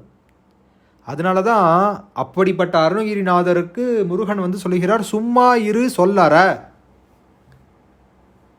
சும்மா இருந்தால் போரும்பா உனக்கு நான் ஞானத்தை கொடுக்குறேங்கிறார். அந்த சும்மா இருக்கிறது தான் நமக்கு ரொம்ப கஷ்டமாக இருக்குது. மனசு டிஸ்டார்ஷனை காமிச்சுட்டே இருக்குது, விதவிதமான டிஸ்டார்ஷனை மனசு காமிச்சு மயக்கிறது. அந்த மன மயக்கத்தில் நம்ம அப்படியே உழல ஆரம்பிச்சிடுறோம். டிஸ்டார்ஷன் நம்மளையும் அறியாமல் நம்ம டிஸ்டார்ஷனுக்குள்ளே வயப்பட்டுடுறோம். கர்மாவுக்கு அதிகாரியாக ஆயிடுறோம். ஏன்னா கர்த்திருவ பாவத்தை நம்மளே நம்ம தலையிலே அட்சதையை போட்டுக்கிறோம். அகம் கர்த்தா, நான் தான் கர்த்தா அப்படின்னு கர்த்திருவ பாவத்தை நம்ம தலையிலே அட்சதையாக போட்டுக்கிறோம். அப்போ நாகம் கர்த்தா, நான் கர்த்தா கிடையாது, கர்த்திருவ பாவம் என்னை சேர்ந்தது கிடையாதுன்னு தள்ளணும். நேத்தி நேதீதி வைஸ்ருதிஹி சொல்கிறது போல் நேத்தி நேத்தி நான் இல்லை, நான் இல்லை, நேத்தி நேதீதி வாக்கியதா அப்படிங்கிறதாக இந்த 30வது ஸ்லோகத்தில் ஆச்சாரியால் சொல்லியிருக்கா. ஆவித்யகம் ஷரீராதி திருஷ்யம் புத்புதவத் க்ஷரம் ஏதத் விலக்ஷணம் வித்யாதகம் பிரம்மேதி நிர்மலம். இந்த பபுளோட எக்ஸாம்பிளில் நிறைய இடங்களில் ஆச்சாரியால் யூஸ் பண்ணியிருக்கா. புத்புத அப்படின்னா பபுள். இந்த அவித்யினால் ஏற்படக்கூடிய இந்த சரீரம் இருக்கிறதே, இந்த சரீரம் ஒரு பபுளை போல் அழிஞ்சிடும் சீக்கிரமாகவே. நம்ம நினச்சிட்டு இருக்கோம் 60 வருஷம் 70 வருஷம் 80 வருஷம் 90 வருஷம் 100 வருஷம் 120 வயசு 125 வயசு ஒரு தாத்தா இருக்கார். அவருக்கும் ஒரு நாள் அந்த சரீரம் அழியதான் போகிறது. நமக்கு தான் 125 வருஷம் பெருசாக இருக்கே ஒழிய மேலே போய் பார்த்தோன்னா அது ஒரு 125 நாள் தான். அதுக்கும் மேலே போய் பார்த்தோன்னா அது கொஞ்சம் மணி நேரங்கள் தான். அம்பாளோட லெவல்லேருந்து பார்த்தோன்னா அது ஒரு லெவலேசம் கூட, ஒரு க்ஷணம் கூட கிடையாது போல. அது சாக்த உபாசகாலுக்கெல்லாம் அந்த கால பிரமாணம் தெரியும். உண்மேஷ நிமிஷோத்பன்ன விபன்ன புவனாவளி. அப்படி இந்த தேகம் ஒரு வெறும் பபுளை போல, ஒரு புத்புத அப்படின்னா ஒரு பபுள், அதை போல இருக்கக்கூடியது. அப்போ என்ன புரிஞ்சுக்கணும்? இந்த தேகத்தை கொண்டு தேகம் பெற்ற பயன் என்ன? இந்த தேகம் பொய் பொய் பொய்ன்னு சொல்லிகிட்டே வரலே, இந்த தேகம் நான் இல்லை, இந்த தேகம் நான் இல்லைங்கிறலே. அப்போ இந்த தேகத்தை கொடுத்த கடவுள் என்ன முட்டாளா? அப்போ என்ன வெறும் ஆத்மஸ்வரூபமாகவே கீழே அனுப்பிச்சிருக்க வேண்டியதானே? எனக்கு ஒரு தேகத்தை கொடுத்து, அந்த தேகத்தில் இத்தனை இந்திரியங்களை கொடுத்து, மனசை கொடுத்து, எல்லாத்தையும் கெடுக்கிறதே மனசு தான் சொல்லிகிட்டே வரேன். அந்த மனசை கொடுத்த கடவுள் என்ன கருணையற்றவரா? ஏன் ஒரு தேகத்தை கொடுப்பானே, மனசை கொடுப்பானே, இந்திரியங்களை வைப்பானே, அப்புறம் இத்தை செய்யாத அத்தை செய்யாத, இப்படி யோசிக்காத அப்படி யோசிக்காத, இது பண்ணினா பாவம் இது பண்ணினா புண்ணியம், ஏன் சார் இப்படிலாம் பண்ணுறார் கடவுள்? நான் பாட்டு ஆத்மாவா நீங்கள் சொல்கிற மாதிரி சிதானந்த ரூப சிவோகம் சிவோகம்னு ஆனந்த ஸ்வரூபியாக ஞான ஸ்வரூபனாகத்தானே இருந்து கொண்டு இருந்திருக்கிறேன். இந்த தேகத்துக்குள்ளே வந்ததுக்கு அப்புறம் தானே இந்த பரிமித புத்தி அல்ப புத்தி எல்லாம் தேகத்துக்குள்ளே வந்ததுக்கு அப்புறம் தானே ஏற்படுகிறது. ஓ, நான் இந்த உடம்பு மட்டும்தான் போலங்கிற புத்தியே தேகம் எடுத்ததுக்கு அப்புறம் தானே. தேகம் இல்லாமல் போயிடுத்துனா இந்த பரிமிதமான புத்தி எனக்கு ஏற்படுவது இல்லையே அப்படிங்கிறத நீங்களே சொல்கிறீங்களே. அப்போ இந்த தேகம் எதற்கு ஏற்படுகிறது? இந்த தேகம் ஏற்படுவதற்கு காரணம் நான் பிரம்மம், அகம் பிரம்மாஸ்மி. நான் பிரம்மத்தினுடைய ஒரு பகுதியின் இல்லாமல் நான் பிரம்மமாகவே இருக்கிறேங்கிறத தெரிஞ்சுக்கிறதுக்கு ஒரு மாத்தியமம், ஒரு மீடியம் தேவை. ஏன்னா நேற்றைக்கே பார்த்தோம், சத்து தனியாக இருந்து சித்து தனியாக இருந்து ஆனந்தம் தனியாக இருக்க முடியாது. சத்து சித்து ஆனந்தம் மூன்றும் சேர்ந்து இருக்க வேண்டும். வெறும் சத்து மட்டும் தனியாக இருந்ததுன்னா கோமா பேஷண்ட்டு, சித்து மட்டும் தனியாக இருந்ததுன்னா ஆவி ஆகிடுறோம். சத்தும் சித்தும் சேவியாக இருந்துச்சு, சத்தும் சித்தும் சேர்ந்து இருந்து அவிவேகத்தினால நம்ம பாவி ஆகிடுறோம். அதனால் இந்த சத்து சித்து ரெண்டையும் விவேகத்தோட அணுகி நம்ம ஆனந்தத்தை அடைந்து ஆத்மானுபூதியை அடைந்தவர்களாக ஆக வேண்டும். கோமா பேஷண்ட்டாக இல்லாமல், ஆவியாக இல்லாமல், பாவியாக இல்லாமல் ஞானியாக மாறுவதற்கு விவேக புத்தி அவசியமாக இருக்கிறது. இந்த விவேக புத்தி அவசியமாக இருக்கிறதுங்கிறத தான் ஆச்சாரியர்கள் இத்தனை ஸ்லோகங்களில் இவ்வளவு எளிமையான நடைமுறையில் எளிமையான விளக்கங்களை கொண்டு நமக்கு சொல்லிக்கொண்டே வருகிறார். இந்த உடலை கொண்டு அகம் பிரம்மேதி நிர்மலம் வித்யாத் ஏதத் விலக்ஷணம் வித்யாத் அகம் பிரம்மேதி நிர்மலம். அருமையான அப்பரினுடைய தேவாரம் ஒன்று இருக்கிறது. நிழல் அருமை கொடு வெயிலினில் காண்மின், ஈசன் கழல் அருமை கொடு வெவ்வினையில் அறிமின். எப்போ ஒரு நிழலினுடைய அருமை நமக்கு தெரியும்னா, ஒரு பயங்கரமான கோடை காலத்தில் பாலை வனத்தில் வெறும் காலோட அப்படியே ஒரு 2 கிலோமீட்டர் நடந்தோன்னா எங்கேயாவது ஒரு இடத்துல நிழல் கிடைக்காதா, ஒரு மரம் கிடைக்காதா அப்படிங்கிற தவிப்பு அந்த பாலைவனத்தில் அந்த உச்சி வெயிலில் நடக்கிறவனுக்கு தான் தெரியும். பகவானினுடைய கழல் அருமை யாருக்கு தெரியும்னா, எவன் கஷ்டப்படுறானோ, எவன் வாழ்க்கையில் துக்கத்தை மட்டுமே பார்த்து கொண்டிருக்கிறானோ, எவனுக்கு சுகம்னா என்னன்னே தெரியாதோ அவனுக்கு தான் ஈசனுடைய காலை போய் பற்றிப்பான். ஈசன் கழல் அருமை கொடு வெவ்வினையில் தெரிமின். நல்லா சுகமாக சௌக்கியமாக போஜ்யமாக சாப்பிட்டுன்னு இருக்கிறவன், ஏசி போட்டுட்டு உட்காந்துருக்கிறவன் போய் கோவிலாக சுற்றின்னு இருக்க மாட்டான். ஏன்னா அவனுக்கு தான் சாஸ்வதம், இந்த உடம்பு சாஸ்வதம்ங்கிற எண்ணம் இருந்துகிட்டே இருக்கும்.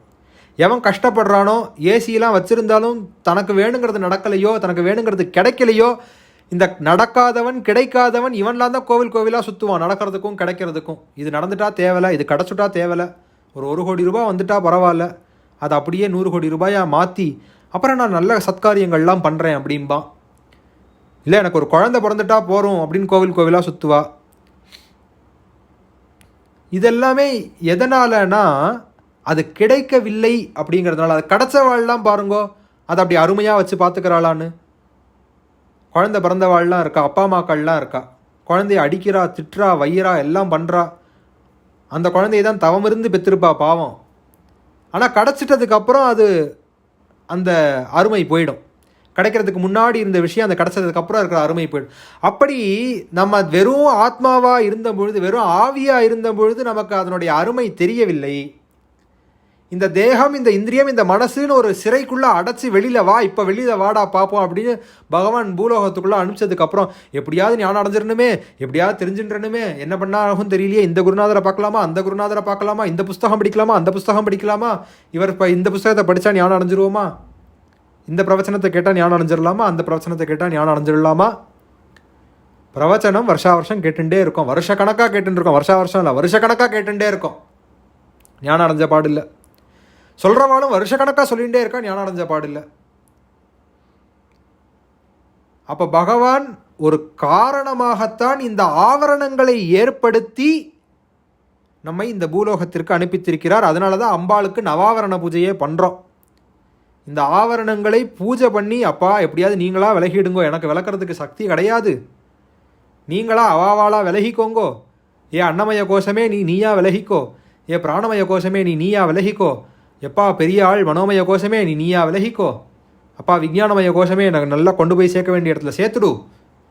இவாளை காலில் விழுந்து கும்பிட்டு ஒவ்வொரு ஆவரணமாக ஒவ்வொரு திரையாக விளக்க வேண்டியதாக இருக்குது. அந்த பூஜைக்கு பேர் நவாவரண பூஜை. அதுக்கு அர்த்தம் நமக்கு தெரியல பாவம், அவ்வளோதான். இதுதான் அதனுடைய அர்த்தம், பரமமான அர்த்தம் இதுதான். இந்த அர்த்தம் தெரிஞ்சிடுச்சுன்னா நீங்கள் தனியாக பண்ணணும் அவசியம் இல்லை. இதை நீங்கள் தனியாக இப்போ சொல்ல வேணும், யாராவது சொல்லிக் கொடுக்கணுமா சொல்லுங்கள். உங்களுக்கு ஏன் அன்னமய கோஷமே உன்னுடைய உண்மையான சுரூபத்தை எனக்கு காட்டுவாயாக. இதுக்கு என்ன சம்ஸ்கிருதத்தில் தான் சொல்லணுமா, இங்கிலீஷில் தான் சொல்லணுமா, இல்லை ஹீப்ரூ லாங்குவேஜில் சொல்லணுமா, வேறு ஏதாவது தமிழ், தெலுங்கு, மலையாளத்தில் சொல்லணுமா? புரிஞ்ச லாங்குவேஜில் சொன்னால் போதாதா? ஏ பிராணமய கோஷமே, நீ என்னவா இருக்கனே எனக்கு தெரியல, உன்னுடைய சுரூபத்தை காட்டுவாயாக. ஏ மனோமய கோஷமே, நீ ரொம்ப படுத்துறப்பா, எல்லா இமேஜையும் டிஸ்டார்ட் பண்ணுறியான். அந்த ஆள் உபன்யாசத்தில் சொல்லிகிட்டே இருக்கான், நீ இனிமேல் டிஸ்டார்ட் பண்ணாமல் கொஞ்சம் அடங்கி இருப்பாயாக. விஞ்ஞானமய கோஷமே, உன்னுடைய வேலையை விசாரம் பண்ணுவது தான், நீ ஆத்ம விசாரம் பண்ணு. மனோமய கோஷத்தினுடைய கையில் அந்த வேலையை கொடுக்காதே. நான் யாருங்கிற கேள்வியை நீ கேளுப்பா, மனோமய கோஷத்தை கேட்க விடாதப்பா. இது தெரிஞ்சுக்கிறதுக்கு வேறு யாராவது சொல்லிக் கொடுக்கணுமா உங்களுக்கு? சொல்லுங்க. இப்படி செய்வது தான் உண்மையான ஆவரண பூஜை. அப்போ அந்த ஆவரணங்களை விளக்குவதற்குத்தான் அந்த காரியங்களை நாம் வைத்திருக்கிறோம். இந்த முத்திரையை காண்பிக்க வேண்டும், இந்த நைவேத்தியத்தை செய்ய வேண்டும், இதை பண்ண வேண்டும், அதை பண்ண வேண்டுங்கும்பொழுது இந்த ஆவரணங்களை நமக்கு அறியாமல் சைக்கோ சிம்பாலிசம், இங்கிலீஷ்காரன் இன்னைக்கு அதுக்கு ஒரு பேர் வச்சுருக்கான், சைக்கோ சிம்பாலிசம்னு பேர். அந்த முத்திரையை காமிக்கும் பொழுது அந்த ஆவரணம் விலகுகிறது. தேகம் நான் அப்படிங்கிற எண்ணம் நம்மளையும் அறியாமல் போகிறது. அந்த நைவேத்தியத்தை பண்ணும் பொழுது, அந்த சக்தியை வேண்டும் பொழுது நம்மையும் அறியாமல் அந்தந்த ஆவரணங்கள் தானாகவே விலகுகின்றன. நியாயப்படி ஒரு நவாவரண பூஜை பண்ணோன்னு எல்லாருக்கும் ஞானம் சித்திச்சிடணும். நியாயமாக பார்த்தா ஒரு நவாவரண பூஜை முடித்த உடனே அப்படியே ஞானி ஆகிடணும். அம்பாளோட ஐக்கியமாகிறது தானே அதில் லாஸ்ட் ஸ்டேஜ். ஐக்கியானுசந்தானம்னு பேர். எப்படி ஆகும்? இந்த பஞ்ச கோஷங்களை புரிந்து கொண்டு, நவாவரணத்தினுடைய உண்மையான தன்மையை புரிந்து கொண்டு ஆவரண பூஜை செய்யும் பொழுது, முத்திரைகளை காண்பிக்கும் பொழுது, நைவேத்தியங்களை செய்யும் பொழுது, அந்தந்த சக்திகளை வழிபடும் பொழுது, நவராத்திரியிலே நவாவரண பூஜை செய்யும் பொழுது அவர்கள் தேவியுடன், பரமாத்மாவினுடன், பரபிரம்மஸ்வரூபத்தினுடன் ஐக்கியமாகிறார்கள். அப்போ அவா பாடலாம், சிதானந்த ரூப சிவோகம் சிவோகம். தேவியை யார் சேர முடியும்? சிவனை தவிர வேறு யார் தேவியை சேர முடியும்? அப்போ இவா தேவியை சேர்றானா இவா யாரா மாறுறா? சிதானந்த ரூபா சிவோகம் சிவோகம். ஆவித்யகம் ஷரீராதி திருஷ்யம் புத்புதவத் க்ஷரம். அப்போ இந்த சரீரமாக தெரிகிறதே, சரீரம் முதலிய எல்லா வஸ்துக்களாக தெரிகிறதே, சரீரம், இந்திரியம், மனசு இப்படி தெரிகிறதே, இது எல்லாம் புத்புதவத்து க்ஷரம், பபுள் போல வெடிச்சிடும், டப் டப் டப் டப்னு வெடிச்சிடும். ஏதத் விலக்ஷணம் வித்யாத்து அகம் பிரம்மேதி நிர்மலம். இதை தெரிந்து கொள்வதால், விவேக புத்தியோடு அணுகுவதால், அகம் பிரம்மாஸ்மி, நான் அந்த பரபிரம்மம், நான் இந்த தேகம் கிடையாது அப்படிங்கிறதை தெரிந்து கொள்ள முடியும். ஏன்னா இது டப்பு டப்புன்னு உடையிறதுனாலே தெரிஞ்சுக்கணும், இது நான் இல்லைன்னு தெரிஞ்சுக்கணும். பிறக்கிறதுக்கு முன்னாடியும் நான் இருந்தேன், அப்புறம் எப்படி நான் பிறந்தேன் சொல்லுங்க? பிறக்கிறதுக்கு முன்னாடி நான் இல்லவே இல்லைன்னா அபாவமான ஒரு வஸ்துவை யாருமே சிருஷ்டியே பண்ண முடியாதே. அபாவமாக இருக்கக்கூடிய ஒரு வஸ்துவை யாருமே சிருஷ்டி பண்ண முடியாதே. Energy can neither be created nor be destroyed, it can only be transformed from one form to the other form. பிறக்கிறதுக்கு முன்னாடியும் நான் இருந்தேன், இறந்ததற்கு பிற்பாடும் நான் இருக்கிறேங்கிறதுனால தான் என்னால் திருப்பி பிறக்கவே முடியாது. இந்த கான்செப்டை புரிஞ்சுட்டாலே தேகம் நான் இல்லைன்னு தெரிஞ்சு போயிடும். பிறக்கிறதுக்கு முன்பும் நான் இருந்தேன், ஏதோ போன ஜென்மத்தில் பண்ணின கர்மாவா சார் சொல்கிறா சார். அப்போ இருந்திருக்க தானே, இந்த பிறக்கிறதுக்கு முன்னாடி இருந்திருக்கியே. ஏதோ அடுத்த ஜென்மத்தில் புண்ணியம், அடுத்த ஜென்மத்தில் நல்லா இருக்க முடியுமா? இன்றைக்கி நம்ம சீக்கிரமாக ஆற்றுல விளக்கேற்றிட்டோம், 5:45 விளக்கேற்றிட்டோம்னா அடுத்த ஜென்மத்தில் நமக்கு ராஜாவாக கிடைக்குமா சார்? நம்பிக்கையோட விளக்கேற்றுறான் பாவம். அப்போ அடுத்த ஜென்மா இருக்குன்னு தெரிகிறதே. அப்போ இந்த ஜென்மாவில் நீ போனதுக்கப்புறமும் திருப்பி பிறக்க போகிறன்னு உனக்கு புரியுறதே. அப்புறையே நீ மரணத்தை கண்டு பயப்படுற, மரணத்தை கண்டு பீதி அடைகிறாய். அப்போ பிறப்பு இறப்புங்கிறது உன்னை கட்டுப்படுத்தவில்லையே. பிறக்கிறதுக்கு முன்னாடியும் நீ இருந்திருக்காய், இறந்ததற்கு பிற்பாடும் நீ இருந்திருக்கிறாய் என்றால் அப்போ நீ ஆத்மஸ்வரூபங்கிறது ஏன் நீ புரிஞ்சுக்கிறதுக்கு மறுக்கிற? இந்த தேகம்தான் நான்கிற ரூடமான புத்தி உனக்கு எங்கேருந்து ஏற்பட்டது அப்படிங்கிறத ஆச்சாரியால் இங்கே கேட்கிறான். அப்போ இந்த தேகம் நான் இல்லைன்னு தெரிஞ்சு போச்சு, இந்த மனசு நான் இல்லைன்னு தெரிஞ்சு போச்சு. ஏன்னா பிறக்கிறதுக்கு முன்னாடி நான் இருந்ததுனால தான் இந்த பிறப்பே எனக்கு கிடச்சிருக்கு. இல்லாத என்னை யாராவது சிருஷ்டி பண்ண முடியுமா? நான் இல்லவே இல்லைன்னா இல்லாத ஒன்றை யாராலையாவது சிருஷ்டி பண்ண முடியுமோ? அப்படி சிருஷ்டி பண்ண முடிஞ்சால் முதல்ல குதிரை கொம்பை சிருஷ்டி பண்ணணும். குதிரைக்கு ஏன் கொம்பு இல்லை? சரி, கொம்பு தான் இல்லாமல் போச்சு, பகவான் தான் இருக்காரு, குதிரைக்கு கொம்பை சிருஷ்டி பண்ணுறது தானே. அபாவமான வஸ்துக்கு சிருஷ்டி கிடையாது. தேகான்யத்வான்னமே ஜன்ம ஜரா கார்ஷ்யலயாதயः சப்தாதி விஷயை சங்கோ நிரிந்திரியதயானச்ச. அப்போ எனக்கு ஜன்மம் கிடையாது, மூப்பு கிடையாது, மரணம் கிடையாது, இது எதுவுமே எனக்கு கிடையாது. இதையெல்லாம் தாண்டினவன் தான் நான். அப்போ நான் சொல்கிறதே இந்த தேகம் இல்லை. ஏன்னா பிறக்கிறதுக்கு முன்னாடியும் நான் இருந்திருக்கிறேன், இறந்த பிற்பாடும் நான் இருக்க போகிறேன். எனக்கு மூப்போ மரணமோ வயசாயிடுத்துனோ டிகேயோ டிஸ்ட்ரக்ஷனோ இல்லை. அப்படி இருந்தால் தானே போன ஜென்மம் இந்த ஜென்மம் அடுத்த ஜென்மம்லாம் வரும்.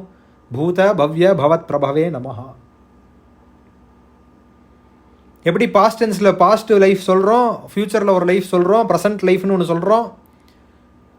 ஒரே ஆள் தானே கோத்ரூ பண்ணுறான்னு சொல்கிறோம், ஒரே சோல் தானே கோத்ரூ பண்ணுறதுன்னு சொல்கிறோம், ஒரே ஆத்மாங்கிறோம். அந்த ஆத்மா அப்படியே தானே இருக்குது. அந்த ஆத்மாவுக்கு வயசான ஆத்மா இல்லை இளமையான ஆத்மா முதுமையான ஆத்மா கிடையாதே. அப்படி அதற்கு இளமையோ முதுமையோ வயதான தன்மையோ இல்லை. ஆத்மா பிறந்தது, தேகம் பிறந்தது, தேகம் அழிந்தது. ஜாதஸ்யஹி துருவோ மிருத்யுஹு. தேகம் பிறக்கிறது, தேகம் அழிகிறது. பகவத்கீதை. பிறந்த தேகம் அழியும். திருமூலர் 3000 வருஷம் இருந்தார். 3000 வருஷத்துக்கு அப்புறம் தேகம் அழிந்து விட்டது, முடிஞ்சு போச்சு. தேகத்துக்கு பிறப்பு, தேகத்துக்கு இறப்பு. ஆத்மாவுக்கு பிறப்பும் இல்லை, இறப்பும் இல்லை, மூப்பும் இல்லை, மரணம் இல்லை. அப்ப நான் நான் நான் என்று சொல்லிக் கொள்வதற்கு மூப்பு மரணம் பிறப்பு இறப்பு எதுவுமே கிடையாது. இதை தீர்க்கமாக தெரிந்து கொள்ள வேண்டும். தேகான்யத்வான்னமே ஜன்ம ஜரா கார்ஷயலயாதயா. ஜரானா மூப்பு, கார்ஷியம்னா மெல்லிஞ்சு போகிறது, நல்லா குண்டாகிறது, பருக்கிறது, இதெல்லாம் எதுவுமே அதுக்கு கிடையாது. ஆத்மாவுக்கு குண்டான ஆத்மா, ஒல்லியான ஆத்மா, கருப்பான ஆத்மா, சிவப்பான ஆத்மா, வெள்ளையான ஆத்மா எதுவுமே கிடையாது. இல்லை பிறந்தது ஆத்மா புதுசாக பிறந்தது, ஆத்மா புதுசாக செத்து போச்சு, எதுவுமே கிடையாது. செத்துப்போன ஆத்மாவை திருப்பி பழைக்க வைக்கிறேன். செத்துப்போன உடம்பை வேணால் பழைக்க வைக்க முடியும் வேற ஒரு ஆத்மாவை கொண்டு. ஒரு ஆத்மாவை பறக்க வைக்கவும் முடியாது, ஒரு ஆத்மாவை சாகடிக்கவும் முடியாது. சப்தாதி விஷயை சங்கோ நிரிந்திரியதயானச்ச. அப்போ இந்த சப்தங்கள், இந்த விஷய சுகங்கள், இந்த இந்திரியங்கள், இது எதுவுமே நான் ஒட்டினவனே கிடையாது. இது எல்லாம் என்னுடைய ஆத்மாவை அதீனமாக கொண்டு இயங்குகின்றனவே ஒழிய, ஆத்மாங்கிறது நான் சொன்னது அந்த செல்ஃபோன் பேட்டரி மாதிரி இல்லை, எலக்ட்ரிசிட்டி மாதிரி வச்சுக்கோங்க. ஆற்றுக்கு வர கரண்ட்டு மாதிரி. ஆற்றுக்கு வர கரண்ட்டு அதே கரண்ட்டை தான் வாஷிங் மிஷினுக்கு கொடுக்குறோம், ஃப்ரிட்ஜுக்கு கொடுக்குறோம், டிவிக்கு கொடுக்குறோம். கரண்ட்டு போச்சுன்னா டிவியும் வேலை பார்க்காது, ஃப்ரிட்ஜும் வேலை பார்க்காது, வாஷிங் மிஷினும் வேலை பார்க்காது, ஏசியும் வேலை பார்க்காது. அப்போ இந்த மனசு புத்தி அகங்காரம் சித்தம்ங்கிறது fridge TV washing machine AC, இது எல்லாத்துக்குள்ளேயும் கரண்ட்டாக பாய்வது ஆத்மா. அப்போ கரண்ட்டு தான் டிவின்னு சொல்லுவாளோ யாரானோ? டிவியை போய் டிவி கரண்ட்டாக்கும் சொல்லுவாளோ? டிவியை கரண்ட்டுன்னு நினச்சிக்கிறது எவ்வளோ பெரிய முட்டாள்தனமாக இருக்கும். ஏசியை கரண்ட்டுன்னு நினச்சிக்கிறது எவ்வளோ பெரிய முட்டாள்தனமாக இருக்கும். ஃப்ரிட்ஜை கரண்ட்டுன்னு நினச்சிக்கிறது எவ்வளோ பெரிய முட்டாள்தனம். வாஷிங் மிஷினை கரண்ட்டுன்னு நினச்சிக்கிறது எவ்வளோ பெரிய முட்டாள்தனம். ஆனால் இது எல்லாம் இயங்கிறதுக்கு என்ன தேவையாக இருக்கிறது? கரண்ட் தேவையாக இருக்கிறது. அப்படி மனசு புத்தி அகங்கார சித்தத்துக்கு ஒளி ஊட்டக்கூடியது, சக்தி கொடுக்கக்கூடியது ஆத்மாவாக இருக்கிறது. அந்த மனசையோ புத்தியையோ சித்தத்தையோ அகங்காரத்தையோ நீ ஆத்மா என்று நினைத்து கொள்ளாதே. மனசோ புத்தியோ சித்தமோ அகங்காரமோ ஆத்மா கிடையாது. ஆனால் ஆத்மாதான் இந்த நாளையும் ஒளியூட்டுகிறது அப்படிங்கிறது தான் திரும்ப ஆதிசங்கரர் இந்த ஸ்லோகத்திலையும் சொல்லுகிறார். அமனஸ்த்வான்னமே துக்கராகத்வேஷ பயாதயா அப்ராணோ ஹி மனா சுப்ர இத்யாதி ஸ்ருதி சாசனாத். இந்த மனசு நான் இல்லை அப்படின்னுட்டாலே பயமோ கோபமோ மானமோ அபமானமோ இல்லை ஆசையோ இச்சையோ இது எல்லாமே நான் இல்லைன்னு ஆகி போயிடும். இது எல்லாமே மனோமய கோஷத்திலிருந்து நடக்கக்கூடிய விஷயங்கள். பயமும் இல்லை, கோபமும் இல்லை, துவேஷம் இல்லை, ஆசை இல்லை, ராகத்வேஷம் இல்லை, இல்லை கவலையும் கிடையாது, ஃபியரும் கிடையாது. Grief, fear, anxiety, fear and anxiety. நான் சொன்ன மாதிரி ஃபியரும் இல்லை, ஆங்ஸைட்டியும் இல்லை. அதனால தான் நம்மளுடைய ஸ்ருதிகள்லாம் என்ன சொல்கிறது? நீ இந்த பிராணமயமும் கிடையாது, நீ இந்த மனோமயமும் கிடையாது என்று திரும்ப திரும்ப சொல்வதற்கு காரணம் அப்ராணோஹி மனசுப்ர இத்யாதி ஸ்ருதி சாசனாத்.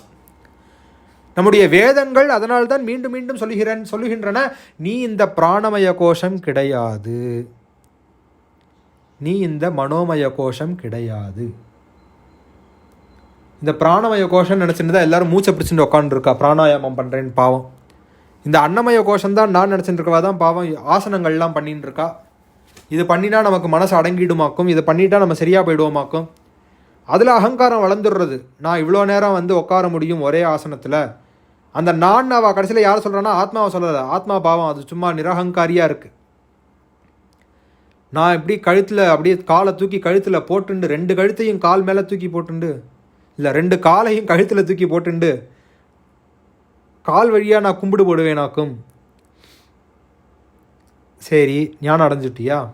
அடுத்த கேள்வி, அதான் அனாத்மஸ்ரீ விகர்ஹனம் அவசியம் நம்மளுடைய சத்சங்கத்தில் பேசணும். ரொம்ப அருமையான ஸ்லோகம் அனாத்மஸ்ரீ விகர்ஹனம்ங்கிற ஆச்சாரியாளினுடைய ஸ்தோத்திரம். எல்லாத்துலேயும் இதே கேள்வி ஆச்சாரியால் கேட்டுட்டே வருவா. சரி, ஞானம் அடைஞ்சிட்டியா? நான் பெரிய பண்டிதன், நான் ராஜா, நான் பிராமணன், நான் க்ஷத்ரியன், நான் வைசியன். சரி, ஞானம் அடைஞ்சிட்டியா? நான் பெரிய சன்னியாசி, நான் பெரிய குருநாதர், எனக்கு இத்தனை சிஷ்யர்கள். சரி, ஞானம் அடைஞ்சிட்டியா? ஞானம் அடையாமல் இதெல்லாம் வேஸ்ட்டுங்கிறத சொல்லிகிட்டே வருவார், தள்ளிகிட்டே வருவார். இதெல்லாம் பண்ணி என்ன புண்ணியம், இதெல்லாம் பண்ணி என்ன புண்ணியம், இதெல்லாம் பண்ணி என்ன புண்ணியம், ஞானம் அடையிலையே அப்படின்னு சொல்லிகிட்டே வருவார்.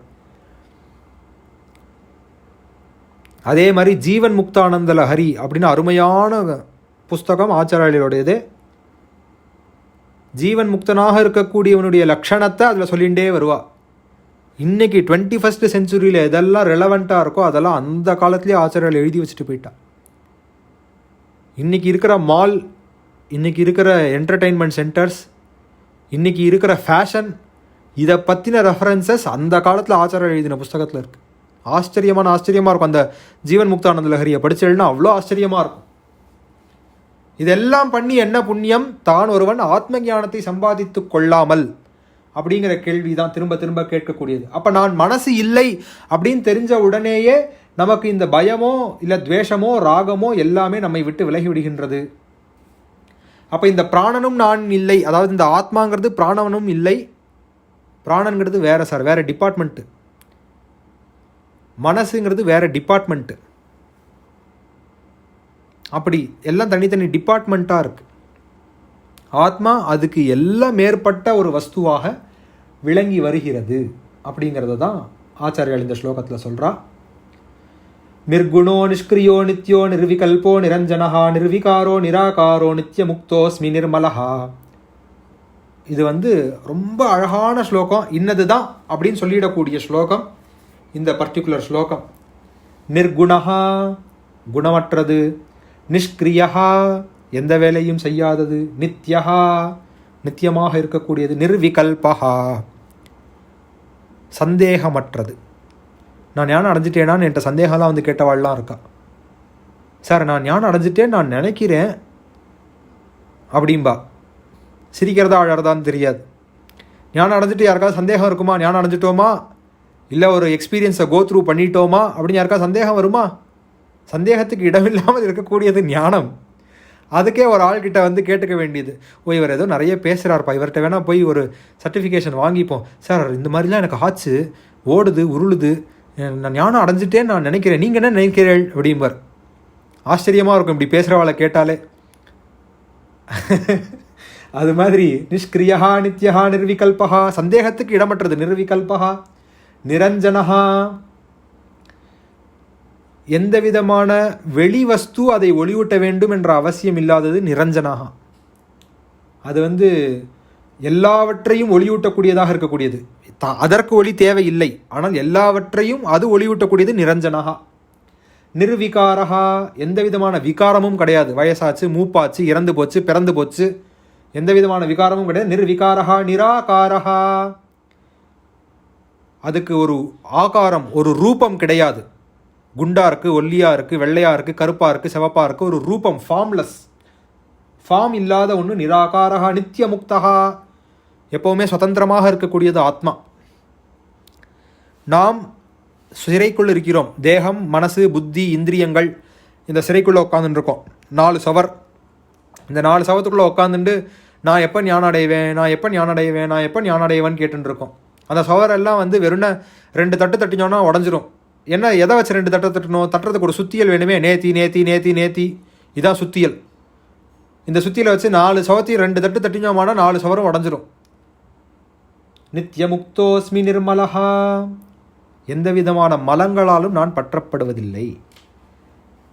இம்ப்யூரிட்டினா எல்லாரும் இமீடியட்டாக திருப்பி மனோமய கோஷத்தை கொண்டே தானே ஆராயிரா, காமக்ரோத லோபமோக மதமாச்சரியத்துக்கு போயிடுவா.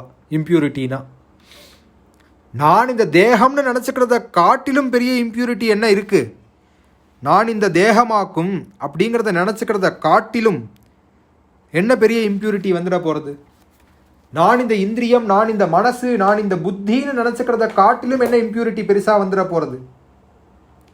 அப்போ ஆச்சாரியால் இந்த 30லிருந்து 36வது ஸ்லோகம் வரைக்கும் இந்த நேத்தி நேத்தி அப்படிங்கிற விஷயங்களை சொல்லிக்கொண்டே வருகிறார். ஆச்சாரிய கிருபையினாலும் குருநாதர் அனுகிரகத்தினாலும் மேற்கொண்டு அடுத்த அனுஷ சங்கத்தில் வேதாந்த சாதனையையும் அதற்கு மேல் இருக்கக்கூடியதையும் அடுத்த மாசத்தோட ஆத்மபோதத்தை பூர்த்தி பண்ணுகிறோம். சத்குரு சுவாமினஹா ஜெய். ஹர நம பார்வதி பதயே. ஹர ஹர மகாதேவ.